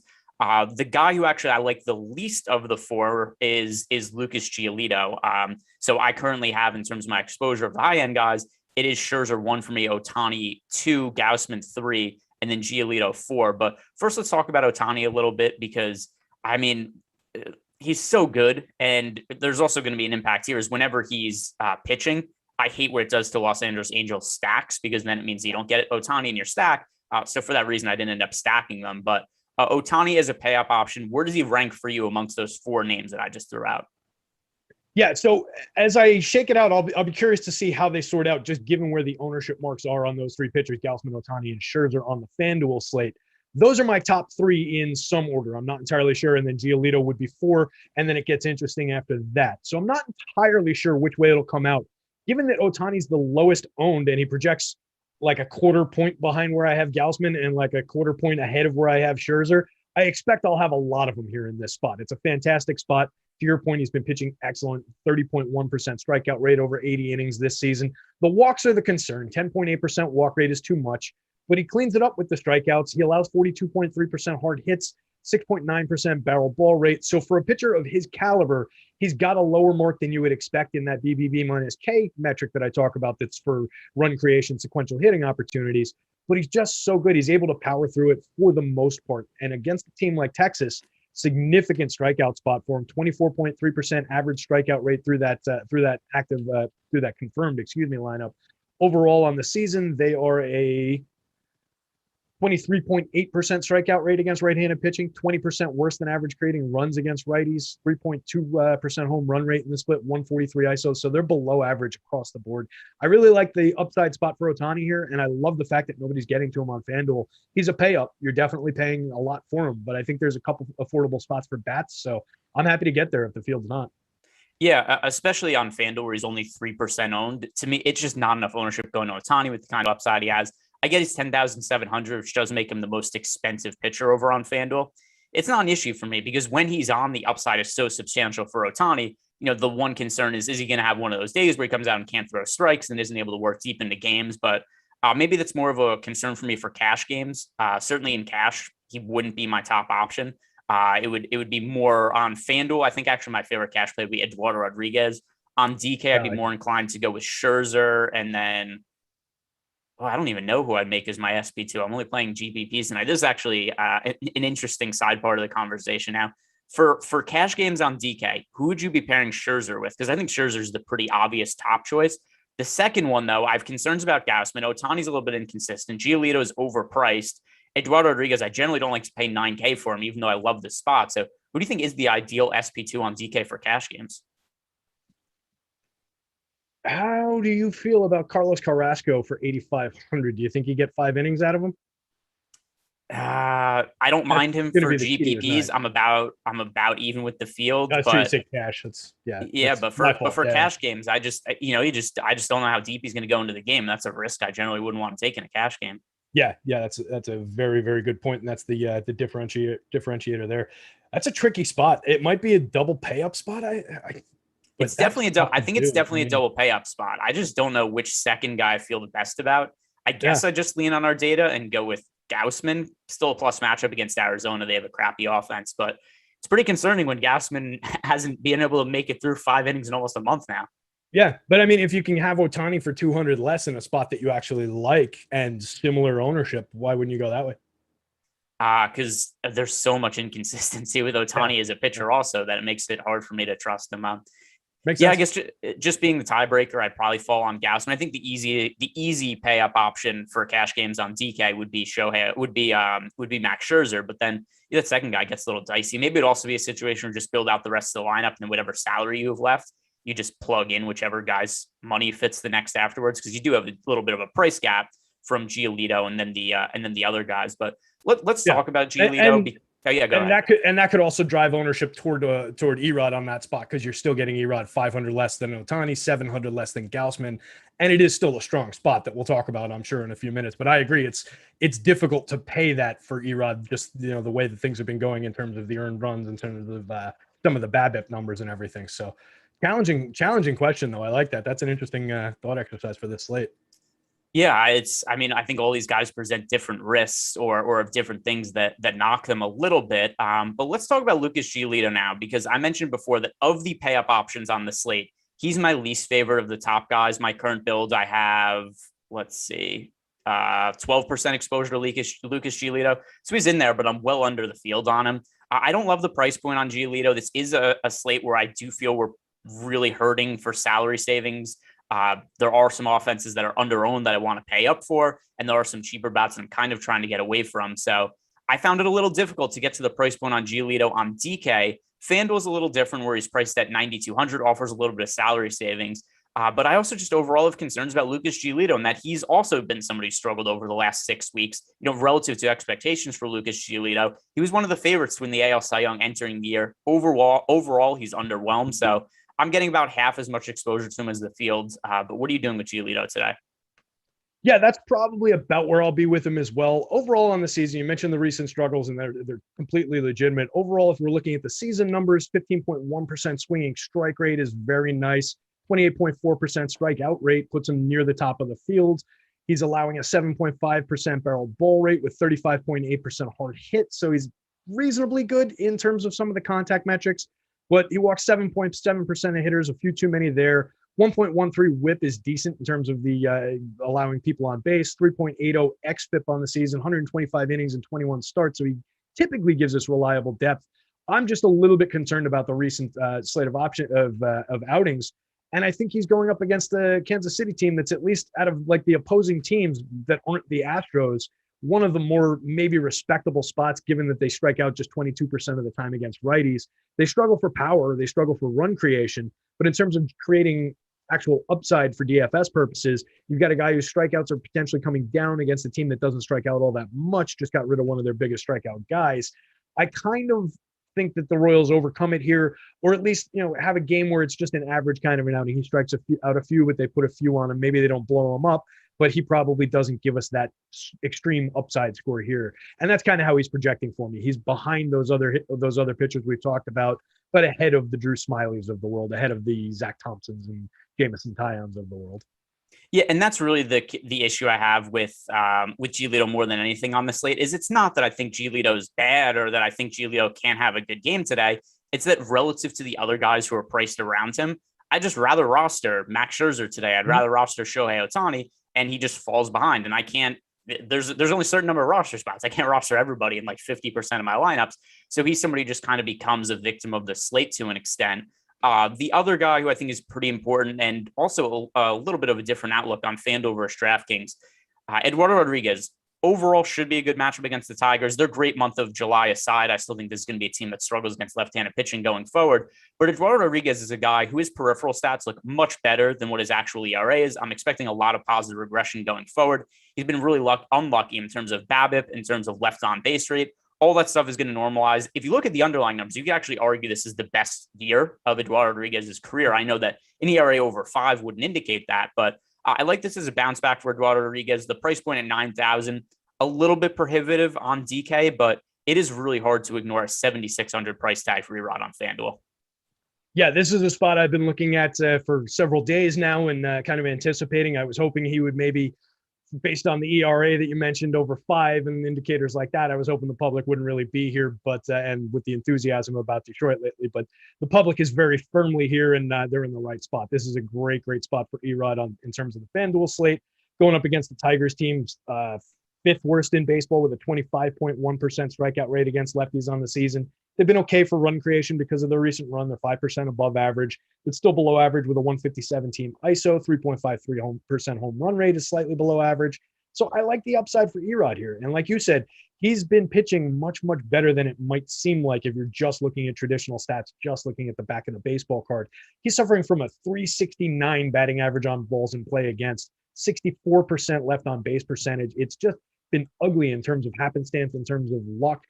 As far as his expected ERA is 3.72 compared to a 5.60. His xFIP is 3.32. He's been very good this year outside of things that are outside of his control. So he's an underrated option. I love the opportunity for him in the second half to really turn things around. If we could bet on a second half player to most likely turn it around, he'd probably get my money here. So overall for the season, 27.9% strikeout rate. The Ks are there, 11.7% induced swinging strike rate. So that's fine. He's getting fine on the contact, 7.4% barrel ball rate, maybe a little high, but 36.2% hard hit, 87.4 mile an hour average exit velo. Doesn't really trend toward the extreme home run upside or anything like that. I think he's safe here, and I think there's an upside here on both sides. Even at the 9,000 price tag, like we said, going up against several of those other guys, if that 500 gets you 2 better bats or a better bat in a stack or a differentiated bat for ownership that might be getting you from a cheap guy that's getting extremely over-owned to a mid-price guy in the same lineup that is not getting attention, that's a good pivot, I think, on the DK slate. So even with some of the ownership and the inflated price tag.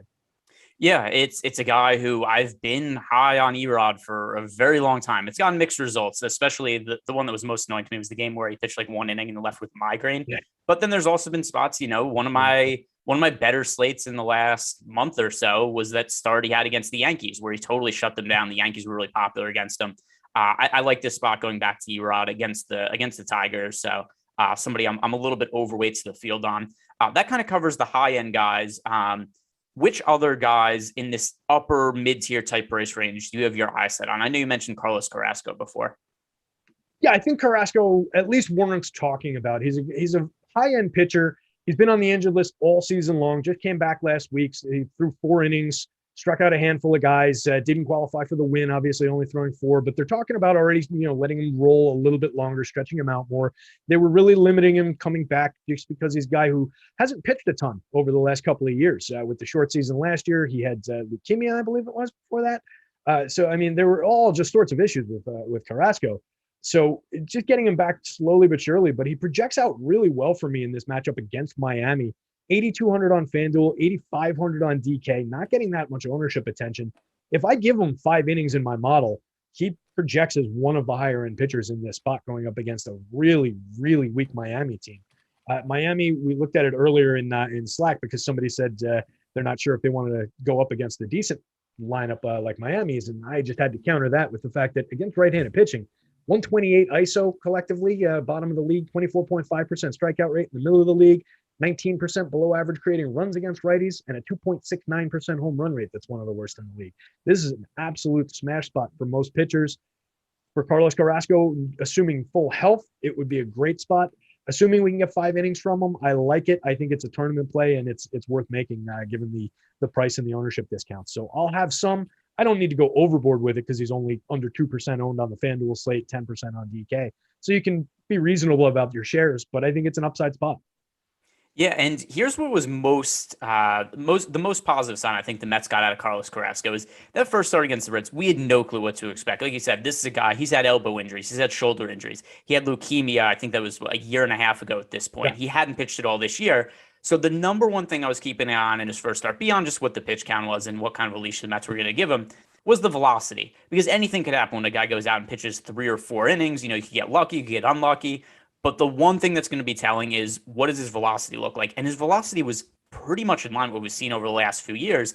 And keep in mind that Carlos Carrasco has been one of the, not like Cy Young contending pitcher, but he's been one of the higher end starting pitchers in baseball going on the last 7-8 years at this point. And the fact that he came out with a 93.5 average mile per hour fastball velocity, right in line with what he's been over the last few years, that's a pretty encouraging sign. I think the Mets should come away looking good from that. I have him on my player pool. I didn't get to a ton of them just because I'm a little concerned whether he's really going to be allowed to throw, 80, 85 pitches.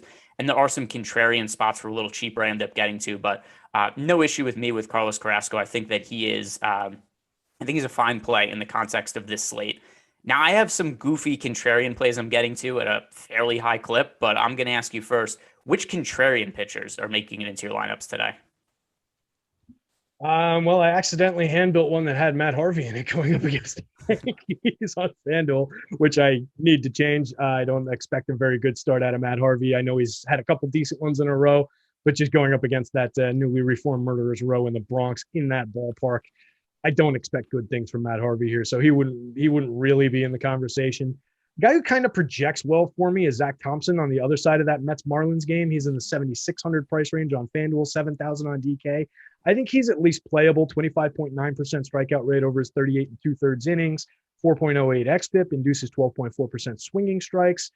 Struggles a little bit in terms of the barrel ball rate, 8.9%, hard hit rate at 39.6%, walking 8.9% of hitters. So a little bit targetable for run creation. But if he has it going, it's at least a spot where he could conceivably get through clean. He's not getting a ton of ownership. He doesn't cost that much. So as an offbeat dart throw, I think makes some sense anyway. Yeah, I understand him. Also, I know that earlier in the day we did the strategy show with when I did it with Adam, that he was also somebody who liked Zach Thompson a little bit. I have Zach Thompson not really making it into my player pool a ton. I don't have an issue with him. However, there are some other guys in the 7K price range that I like a lot for a couple of different reasons. Number one is going to be leverage purposes, and then the other one's also going to be just we're desperate for salary saving, and these guys are lower owned. So I'm going to throw out a couple of names who are guys that are making into my lineup about 3x the field and just get your reaction to them. One is Zach Gallen, and the other one is John Gray. Interesting. Okay. I never mind going to guys like Herman Marquez, John Gray in course starts, guys that I just believe know how to pitch in that ballpark. It's going up against an atrocious Cubs lineup.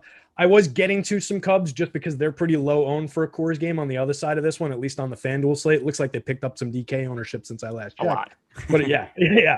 But on FanDuel, they're still pretty low owned. So I was getting to more Cubs than I was getting to John Gray, but I definitely don't dislike the spot. 21.7% strikeout rate. Across the board, he's basically like a league average-ish pitcher, but he limits barrels, he limits hard hit to a decent degree, and those are important factors in this ballpark. He walks too many guys that I'd like to see for somebody in this park, 9.8% with a limited 21.7% strikeout rate. That's a little bit of a concern for like sequential hitting and everything. But with this ridiculous Cubs lineup that is at a 26.9% strikeout rate on the average going down the confirmed lineup, there's not really that much to sweat here. There's a couple guys who could maybe draw a walk in Wilson Contreras and Ian Happ. Everybody else is well below 10% in that lineup in terms of their walk rate. I don't see a big threat here. So yeah, I'd be fine with going to some shares of John Gray for no ownership and not that much cost. Who was the other one? So the other one was Zach Gallen, and I'll explain the John Gray thing a little bit also. Number one, I wouldn't play him on FanDuel. This is a DK-specific play where he's really cheap. It is hard to find places to save salary pitcher today. Throw out names like Zach Thompson. I'm not super high on Zach Thompson as a pitcher. He's 27-year-old career minor leaguer who just recently made his MLB debut and was a non-ranked prospect in baseball heading into the season. He's had success in the big leagues, but he's sucked in the minor leagues the last couple of years. So I don't love the matchup against the Mets. He's also picking up a little bit of ownership. So to me, I was really looking for single-digit guys. The one thing that stood out about Jon Gray, and this is part of my process too, about when I'm rostering pitchers, there's a couple of things that check boxes for me with Jon Gray. Number one is that he is about double his odds of being a top 2 pitcher today compared to his DK ownership. 10.6% chance to be a top 2 pitcher, 4.2% ownership. So just that in itself stands out to me as a pitcher is going to be a little bit under-owned. The other thing too is if you look at the stacks today, this is another thing DK specific. On FanDuel, this isn't really an issue because the Rockies and the Cubs players have been priced up as if they're playing at Coors Field.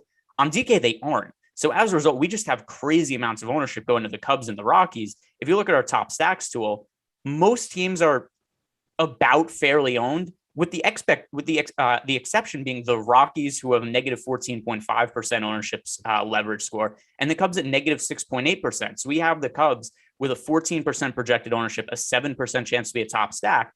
To me, this is a wildly over-owned team, and just trying to get leverage, I have a couple of things going for Jon Gray. He's an okay pitcher. The Cubs lineup sucks. The Cubs are picking a whole bunch of ownership. Is this spot going to work out more often than not? No, probably not. But I've rostered a lot of, okay pitchers against bad offense at Coors Field. Kyle Freeland last night being one of the examples. So as far as contrarian pitchers go, this checks a lot of boxes for me. Yeah, and that makes a ton of sense. Typically, I prefer to do that the other way around where I'm attacking a high-owned pitcher with some bats. But in this spot where the Cubbies are this bad, getting that much ownership with a decent pitcher and all the points we just made about him on both sides, I think it makes a ton of sense to approach it that way. So, yeah, I'm with you on that one. As far as Zach Gallen goes, I'm kind of leaning into the San Francisco side on that one. So you might have to talk me into that one a little bit more. I know he's a talented guy. Doesn't project out all that well for me, and I'm just getting pretty significant spots on the Giants bats in terms of their overall projection, in terms of their potential for stringing together a few hits and then hitting a home run. They're not getting all that much ownership attention either, which is really drawing the eye for me on both sites. What's appealing about Zach Gallen for you? Sure. So number one is that he's obviously cheap on DK, and he has a lot of strikeout upside. So if we're talking about guys in the 7K range, a 27.5% K rate, that's the kind of strikeout number that we're not getting from anybody else in this price range. It's also a slate where I'm looking to pay up for some contrarian offenses, and I needed spots to pay up to save salary at pitcher to enable me to pay up at offense. And Zach Gallen, a guy who's only picking up 4% projected ownership right now. Also, the strikeout rate, like I said, is good. The other thing, too, about projections, and this is something else that Adam and I talked about this morning, and we've talked about a little bit over the last couple of weeks now. For whatever reason, Vegas is super low on Zach Gallen. Every time he pitches, whatever team he's going up against has a crazy inflated implied run total. And we can't figure out exactly what the reason is, but that also plays into projections and why we generally see a guy like Zach Gallen being under-owned, and then teams he's going up against always kind of rate out well in our top stacks tool. Zach Allen, I understand he's a 4.61 ERA this year, but the underlying numbers are still pretty solid. 3.83 expected ERA. Like I said, the strikeout rate is good. The walks have been a little bit of an issue. His velocity is also up this year, career high 93.6 miles per hour. I think Zach Allen's a good, talented young pitcher. The Giants' offense has been really good this year, although I do think they're overachieving and they're going to regress a little bit in the second half of the season. But more than anything, it's just the really low ownership right now on Zach Gallen. If you look at our top pitchers tool, even though we are high on the Giants as an offense in our top stacks tool, Zach Gallen has a 10.3% chance to be one of the top 2 scoring pitchers on the slate compared to just a 5.5% ownership share. So I'm looking to save some salary at pitcher. The 2 guys that I'm overweight on in terms of the low-owned punt type plays, or at least guys that are, probably not going to go well, but if they do go well, it would be really good for tournaments. It's Zach Gallen and Jon Gray. I think you might have talked me into at least some shares there. And I'll take a look into it a little bit deeper as well. And I touched on it during when I wrote about the Giants as a stack, which I did this afternoon. So if anybody wants to take on the opposite side of this one, they are very good. Like you said, they've been overachieving probably all season long, although they did just add Chris Bryant. So who knows if it comes back down to earth at this point. 4.68% home run rate against righties, creating runs 12% above average against righties, and a 207 ISO that leads baseball against right-handed pitching. But they do strike out second worst in baseball in the split, 25.4% strikeout rate. So there could be sneaky strikeout upside on the board for Gallen. So based on that, based on his ability to strike guys out, yeah, you're taking the shot that he gets through a tough offense cleanly, but especially considering that I'm going to have probably pretty significant amount of San Francisco stacks on the other side, at least is taking out some head shares. I wouldn't mind it. And the other thing too, I'll add before we move on from this about Zach Allen is I don't know how much you like to look at like Zips and Steamer projections, but it's always something I'm kind of curious to see. You know, how do other projection sources view him going forward, or just any pitcher that I'm kind of uncertain about? Zips and Steamer both have him projected for an ERA in the mid threes, and they have him projected for nearly a 30% strikeout rate the rest of the season. You know, all things considered, I think he's not just a solid real life pitcher, but he has a really good outlook as a fantasy pitcher. So Zach Allen with low ownership, I think that he's somebody in the mid range that I want to get to today. But I'll ask you before we move on from pitchers, anybody else you want to bring up that we've not hit on yet? You got me to just jump over to my Steamer update tab there and his projection. Yeah, Steamer feeds is like the backbone of my projection, my model here. So yes, I do pay attention to that. And yeah, he does look like he's going to have a potentially nice second half of the year. As far as that question goes, what do you think of two guys that I don't really trust at all? A couple of lefties in at least relatively interesting spots: Steven Matz and Drew Smyly. Both cheap, both not getting a ton of ownership. Going up against, I don't know, middling offenses maybe. Smyly is particularly cheap on the DK slate at 6,800. I just don't trust him as far as I can throw him. Are you getting any ownership on either of those guys? So let's see. I stacked against Smyly a little bit. I know that for sure, but I've 4% Steven Matz and no lineups with Smyly right now. So I'll hit on both these guys. My take with Smyly here is he has pretty significant splits this year. He's been okay against left-handed pitching. He's been really against left-handed hitting. He's been really bad against right-handed hitting. And the other thing too about Smyly, his drop off, his strikeout rate has dropped off in such a big way this year compared to previous years. It doesn't have quite the same upside that we've seen from him in the past. That combined with the fact that he struggles against right-handed bats and he's going up against a very right-hand dominant lineup, that has me pretty concerned about Smyly. As for Steven Matz, there's a little bit of bias in here. I've never been a fan of Steven Matz, even when he was considered a pretty well-regarded prospect. He's always been a guy that I was looking as a potential regression candidate. And, you know, his numbers so far this year, better than last year, but that's not saying much because he had a 9.69 ERA, a 6.87 expected ERA last year. This year, 4.58 ERA, 4.25 expected ERA. He gets hit really hard. His strikeouts are there for him sometimes, so I understand from a fantasy standpoint. But also, he gives up a lot of home runs. So Steven Matz is just somebody I'm never really on. Yeah, and that's where the not trusting either of these guys comes in. I think out of the two, I would prefer Matt's higher strikeout rate going up against an Indians lineup with a 27.7% strikeout rate on the average through that lineup. Several guys in the high 30s or mid 30s and into the 40s on the back end of the confirmed lineup, particularly with Owen Miller and his 41.9% rate over 62 plate appearances this season. So some of it's small sample, of course, but there are some extreme strikeout guys there. Matz does have the ability, but yeah, he strings together a few too many walks, few too many guys on base, allows a few too many barrels for my comfort level, doesn't induce enough swinging strikes at 9.7%. Smyly, like I said, it is extremely weird for me that he's projecting as well as he is, and it's one of those ones where I hope at the end of the night I'm not saying, "Damn, I should have trusted my model and gone with Drew Smyly," because I don't expect to have him. The one thing I'll throw into the mix is he's got a better induced swinging strike rate at 11.2% than Matz does, but he's at a 20.9% on the year, and yeah, you'd be walking him right into all that right-handed power on that Cardinals lineup. Guys like Paul Goldschmidt, Nolan Arenado, Tyler O'Neill, Paul DeJong. These guys can chase him very, very quickly here. So I wouldn't trust it. I don't think I'm going to play it, but I thought it at least warranted mentioning since it's an oddball in my model here. Yeah, and also maybe this might be a little bit too personal into your model information, but how much do you weigh this year compared to previous years? Because one thing about Smyly also is that he used to be a guy who generated a lot of strikeouts, and that just hasn't been there this season. Yeah, so some of that is probably left in here. I've got, given that last year was short and weird, I've even still got a little bit of the end of 2019 in here probably. So it's probably a little bit off based on the strikeouts that he's generated in the past. Most of that should have come out in the watch by now, but it might still be affecting it to a degree. So yeah, that's probably a good call.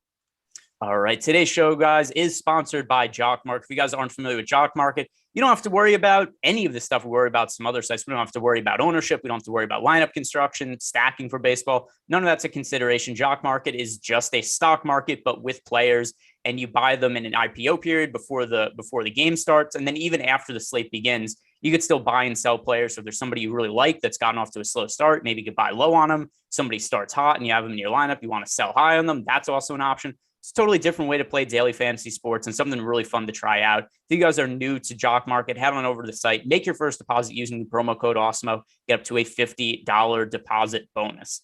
All right, let's jump into the stacks now. And the first place I think we need to start, Terry, is with this Coors Field game.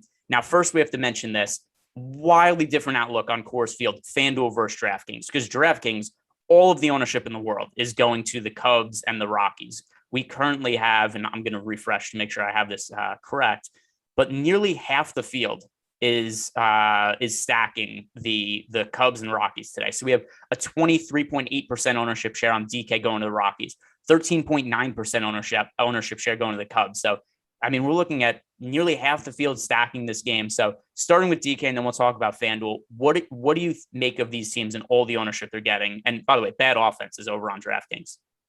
Yeah, you're talking about two of the worst offenses in baseball, two of the worst teams in baseball coming into after the trade deadline with all the changes that the Cubbies made here. They were bad before they got rid of all their best hitters. Now they're just atrocious. You're playing the ballpark, and you're playing it with the entire field if you're doing that. We talked about John Gray, so you're throwing the Cubs into a pretty decent pitcher who pitches well in his home park. On the other side, if you're rostering Rockies, yeah, you're getting Alec Mills on the other side of this one. So the Rockies have a much better chance, I think, of producing some runs and being an interesting offense here. But they're owned approaching 30% up and down the entire lineup. It's just too much. And there's too big a probability in any baseball game, in any matchup, that a team's going to get shut out, score 2-3 runs, not be at all DFS relevant. For me, it's if I was playing on DK, these teams would be off the board. Yeah, I am. We just recently got the Rockies lineup, so I'm rerunning my lineups right now. The Rockies lineup for tonight: Tapia, Rogers, Blackman, Story, Cron, McMahon, Diaz, and Hilliard. That's the lineup. So I'm not getting to 0% of these teams, but I have very, very limited amount of 5-man stacks over the course of 150 lineups. I am at, let's see, I have 0% Cub stacks right now and 2% Rocky stacks is my current build, and refreshing to see where this comes out after a refresh. But it's going to be a team of teams I'm massively underweight to the field on. As one-offs, I find it hard to avoid them entirely because the pricing is just wrong here. So a guy like Rafael Ortega, 2,500 on DK, right? He ends up as a plug-in in some lineups for me. But 5-man stacks, I'm pretty underweight to the field. Is there any way you look at this teams on DK and see a way to maybe reduce the ownership shares? I mean, so yes, because there are some spots. If you're talking about the Cubbies, like I like Ian Happ. I think Ian Happ is a talented guy. He walks 12.8% of the time. Yeah, he's got an inflated strikeout rate to go along with it. His hard hit and his barrels aren't where they should be. He's got 11 home runs on the season, but he's slashing 179, 292, 332. So not that many people are going to him, despite the fact that he's hitting third. He's a switch hitter. He's cost 3,500 on the DK slate. You can grab a guy like him, put him in combination with the other expensive hitters, and you're getting to at least some low ownership there, and like leave out David Bote, who's low cost in that spot, and leave out Ortega, who's low cost in that spot. So roster the 3 expensive guys and then go to the bottom of the lineup. But it just doesn't really work for me in terms of combining those guys. Maybe if you're grabbing like a 2-man with Contreras and Happ and just grabbing the idea that they're maybe too low on for where their price tags and opportunities are. But it's just, I don't like stringing things together that way with that much ownership on the hitters that I want to get to, and the discounts coming on the hitters driving up the ownership. It's just a tricky spot.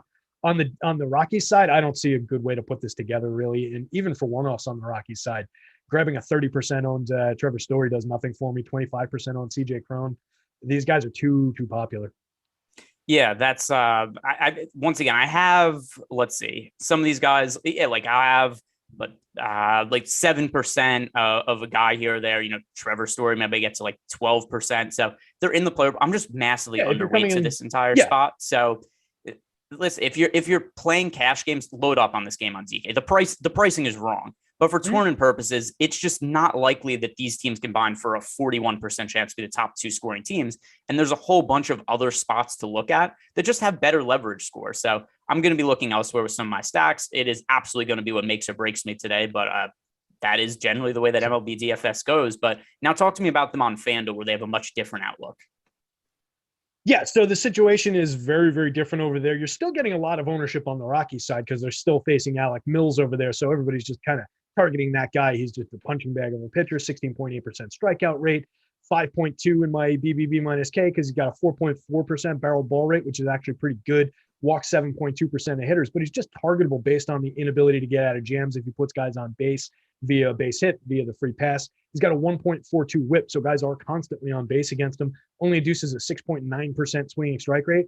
So he is absolutely targetable with Rocky's bats, which is why people are getting there. They're in the teens on FanDuel, so it's a lot cleaner. You can get to them. I would still probably try and come in under the field on Rocky's stacks, but I am somewhat interested in the Cubbies there because everybody outside of Ian Happ in that lineup is going to be under 10% ownership. They're affordable. They're easy to put together. You've got a few guys in there with multi-position eligibility. So I just think they kind of work and they help drive things on FanDuel a little bit given their cheap pricing. They're easy to put together with some of the premium teams, some of the premium pitchers. So I don't mind getting the Cubbies on FanDuel. I think I'll be doing it a fair amount, getting to stacked with like Cubbies and Giants, Cubbies and Dodgers, Cubbies and Yankees. And you can put them together with some of the chalkier spots, still playing Coors Field and a chalky stack. That's kind of a good recipe. So I don't dislike that spot on the FanDuel slate. Yeah, that's also why I said it's massively different. If you look at our top stacks tool, we have the Rockies and the Cubs. I can't remember a game that we've had all season in our top stacks tool that's as negatively leveraged as that game on both sides. It's a crazy amount of ownership, especially considering the size of the slate, that almost half the field is getting there with stacks. So yeah, it's a different scenario on FanDuel, and the main reason being is the players are just priced that like they're playing at Coors Field. The DK pricing algorithm is just like, hey, here's these crappy offenses, and it's as if they're playing in a neutral ballpark.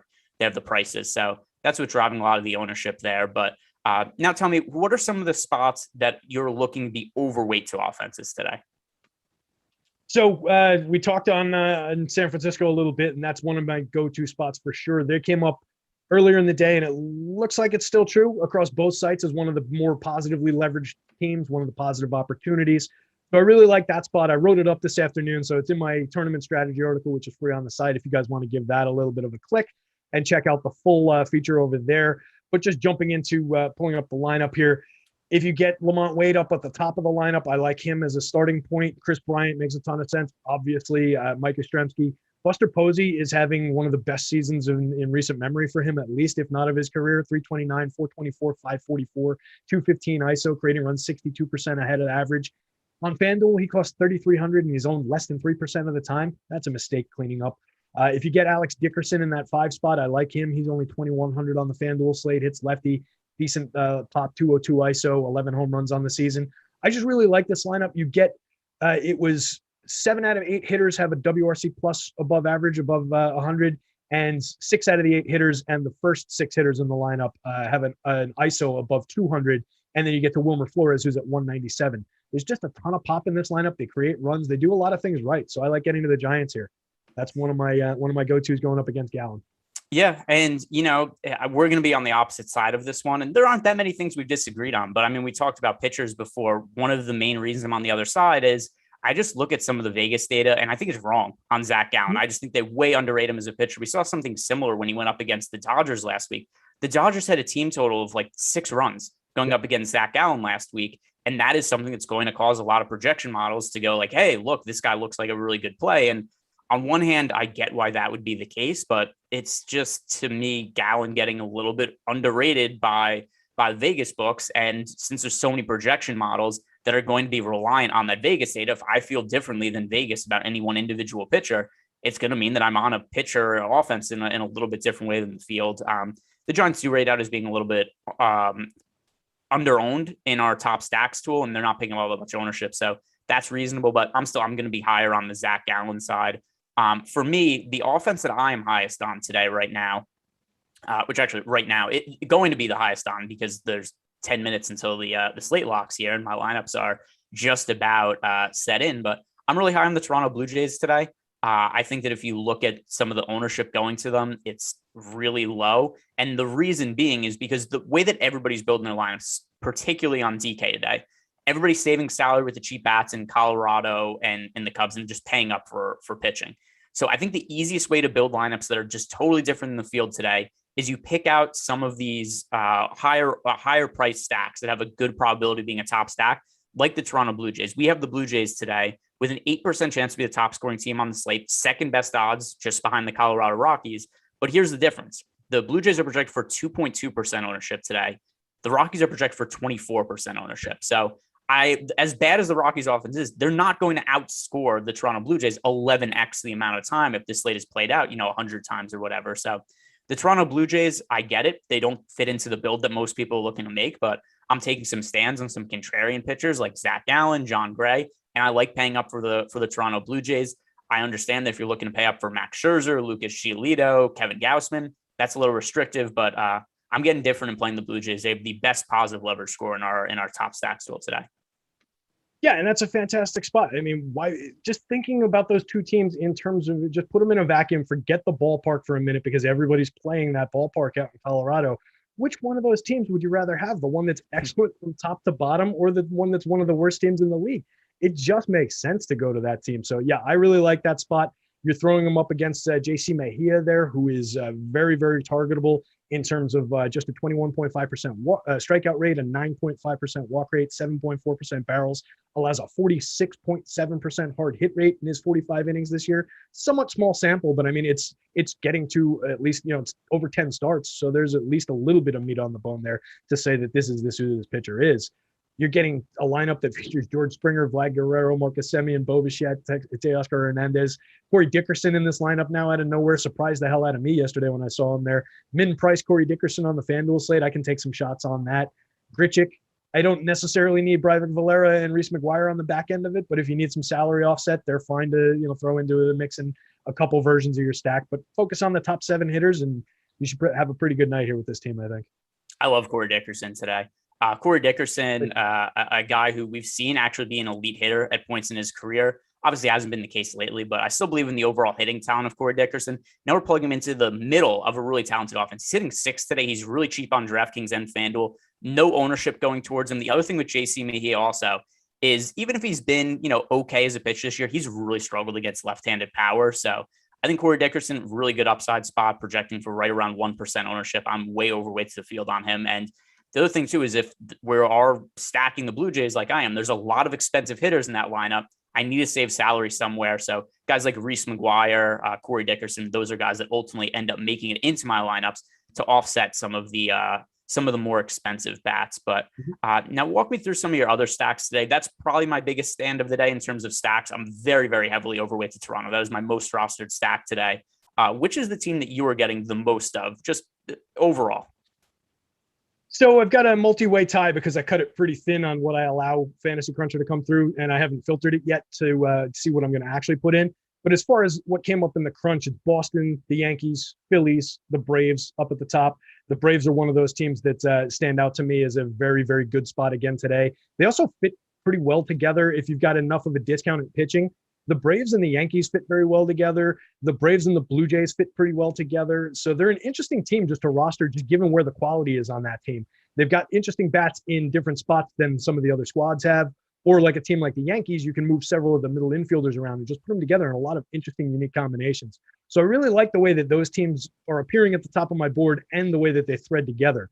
The Dodgers and the Blue Jays would also be in that same mix at the same ownership percentage. And then a little bit of the Cubbies slightly below those guys. The Rockies well down the boards, and then just kind of a mixed bag of some of the other teams. And then talking about the Yankees, because obviously the spot against Matt Harvey out of nowhere is on the longest scoreless inning streak of his career. A guy who, was formerly one of the best pitchers in baseball, has been totally washed for years now. All of a sudden strings together 18 and a third scoreless innings. I don't buy into it at all. The overall numbers for Matt Harvey this year are really poor. And this is certainly a spot against the Yankees where it could all come crumbling down. In fact, I expected to all come crumbling down. There's other teams that I got to at a little bit higher of a clip than the Yankees. For instance, just mentioned Toronto Blue Jays, because the Blue Jays are a team comparably priced to the Yankees. Also, we have with a better overall odds of being the top scoring team of the day, and they're only picking up a fifth of the ownership as New York. So I'm getting to the Yankees a little bit more than I did the last couple of days, where they're just egregiously overowned on the last couple of spots going against Alex Wells. Being that spot was one that didn't work being underweight to them. It did work when I was underweight to them against Jorge Lopez in the first game of the series. But today I'm slightly underweight, but I'm about even with the field. But what kind of stance did you take on the Yankees in terms of ownership? They came up a good amount in the crunch. I expect that I'll have some, but it probably will come in underweight to where the field is, at least of the last time I saw. Yeah, with the field that overweight on FanDuel, I expect I'll come in underneath that 15% ownership share that we've got for them on the FanDuel slate. If I'm around half that and threading them together with some of the interesting teams, some of the lower owned squads like Toronto, like San Francisco, like Atlanta, who are all coming up positively leveraged, and then just by factor of math, you're going to be with some offbeat pitchers if you're putting those teams together. I'm fine with getting some Yankees. It might even a little bit more than half the field, but I think I would probably target being under the field, just given that they're one of the extreme negative leverage spots on the slate. All right. We did get a super chat here, and I've been trying to pull up some of the information because it was something I didn't really have on hand to me when I first saw the question come across. But Bass Maniac 100, he left a super chat. He said, "Who is your favorite captain play for Atlanta versus St. Louis?" So I assume that he means the Atlanta St. Louis, the showdown, and there's some smaller contests up on that for DraftKings.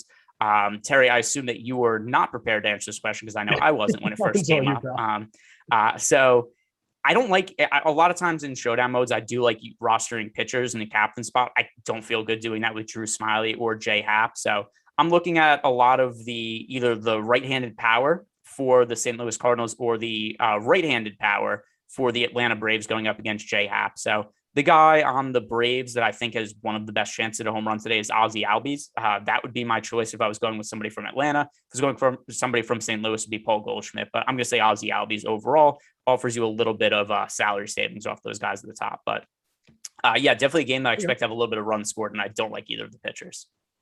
Yeah, for sure. If we're playing that game, highest projected home run hitter from Atlanta in my model, Adam Duvall, followed shortly by Austin Riley, getting decent home run marks on the top end of Atlanta. And then I expect, I'm not seeing him, but I expect that it's Tyler O'Neill is the answer from the other side of this one. Yep, there he is. So Tyler O'Neill also over a 10 in my model there, which is the magic number for a home run. So any one of those guys I'd be fine with. Arenado and Goldschmidt also very close in there. Kind of a chalky, easy answer, but I think that's the way to go. Yeah, and I mean, I'm not going to claim that I did a whole bunch of research or put together information for a showdown slate in the middle of the lineup. But yeah, given what I have, the information on hand, I think that's what makes the most sense for me. Now, you mentioned something there, and a team that also I like quite a bit as a contrarian stack is the Boston Red Sox today. So the Red Sox, another team who kind of in that same vein as the Toronto Blue Jays, we have an offense that's in a good spot, also an elite offense that compared to a team like the Yankees have comparable top stack odds, but just a fraction of the ownership today. So we have the Yankees and the Red Sox, both right around 7.5% chance to be a top stack, but the Yankees are picking up double-digit ownership today on DK, and we only have 3% going to the Boston Red Sox. And then over on FanDuel, Red Sox, a little more ownership going to them, but still only about a third of the ownership the Yankees have. So if I'm looking to pay up for an offense to be contrarian or to pivot off the Yankees, it is the Blue Jays and the Red Sox I'm getting to. Yeah, and that makes a ton of sense going to the Red Sox here. Like you said, they're a little higher owned on the FanDuel slate, but it's nothing that's totally uncomfortable. Guys in the just above 10 to the very mid-teens with Rafael Devers as the highest owned guy, and then the entire back end of the lineup in the low single digits. Going up against Casey Mize, I don't see why people aren't getting to this spot. 111 innings, the kid's got a 19.4% strikeout rate, barrel ball rate at 9%. He saves himself a little bit with a 6.7% walk rate, but that puts him at a 3.7 in the BBB minus K, which is extremely targetable for offense for run creation. 40.5% hard hit rate. Pitching to a 4.25 xFIP is okay. 111 whip is fine, particularly with a 6.7% walk rate there. That's decent in terms of letting guys on base. But he's not an extreme strikeout pitcher by any means. He's super targetable with one of the best offenses in baseball. On the FanDuel slate, they're not even that high priced. They should be higher owned than this. I get why they're not that popular on DK, just given the very high pricing. But a guy like JD Martinez, I don't care that he costs $5,500 on that slate. He should be owned more than 0.5%. So they're extremely stackable on both sites for me.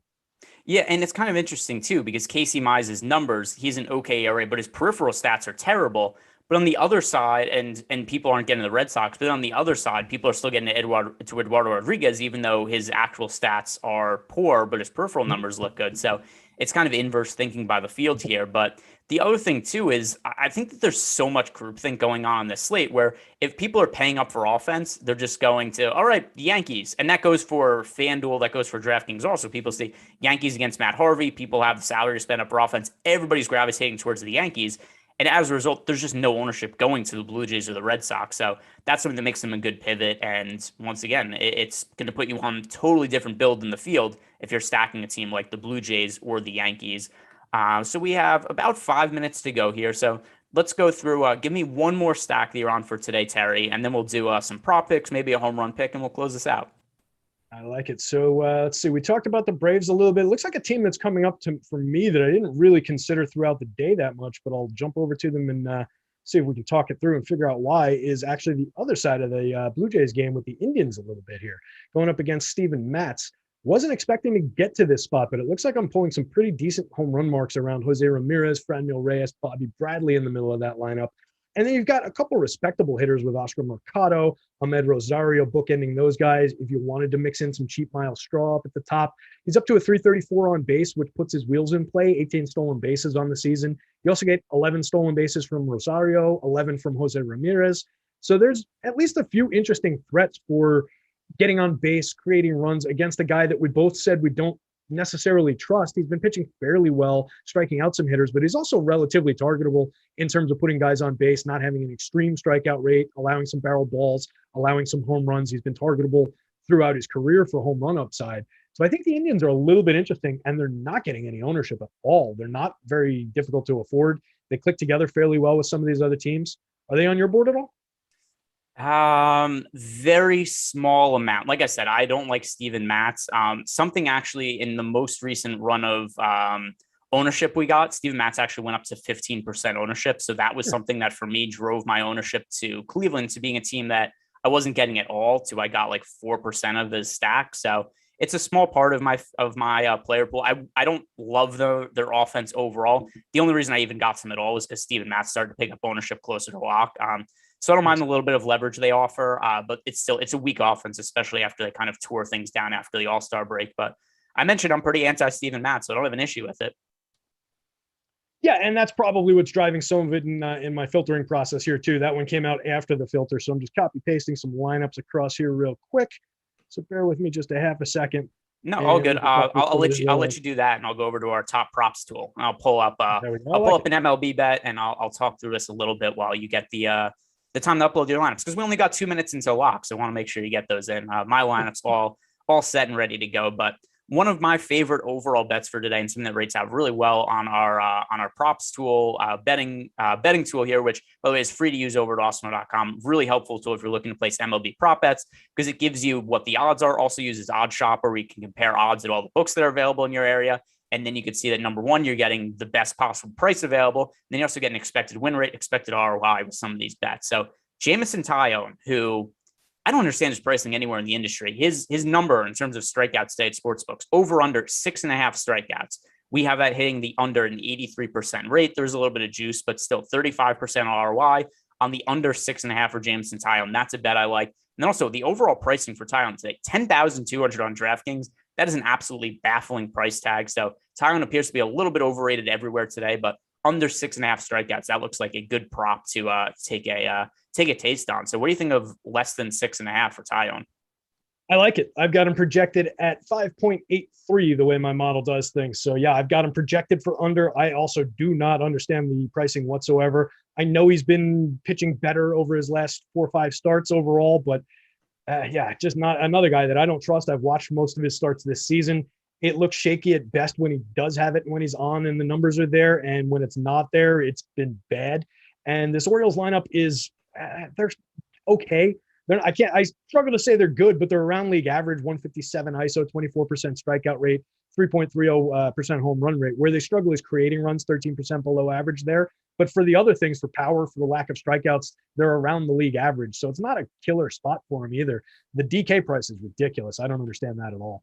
Yeah, it's totally ridiculous. And even last slate, they had him priced up to I think it was 8,700 off the top of my head against Miami. And even then it was like, hey, easy matchup, but he's kind of priced for it. Now is all the way up to 10,200, which is just kind of crazy. But hey, that aside, we are at lock. Terry, I hope you were able to get your lineups up. I tried to kill time as much as I could to make sure, because I heard rumors that our dear friend Eric Lindquist was not able to upload his lineups on live before lock the other day. So didn't want you to fall into that same boat. But anyway, guys, thank you very much for watching. Do us a favor, like the video, subscribe to the YouTube channel on the way out, and good luck tonight. That was perfect. I did get one.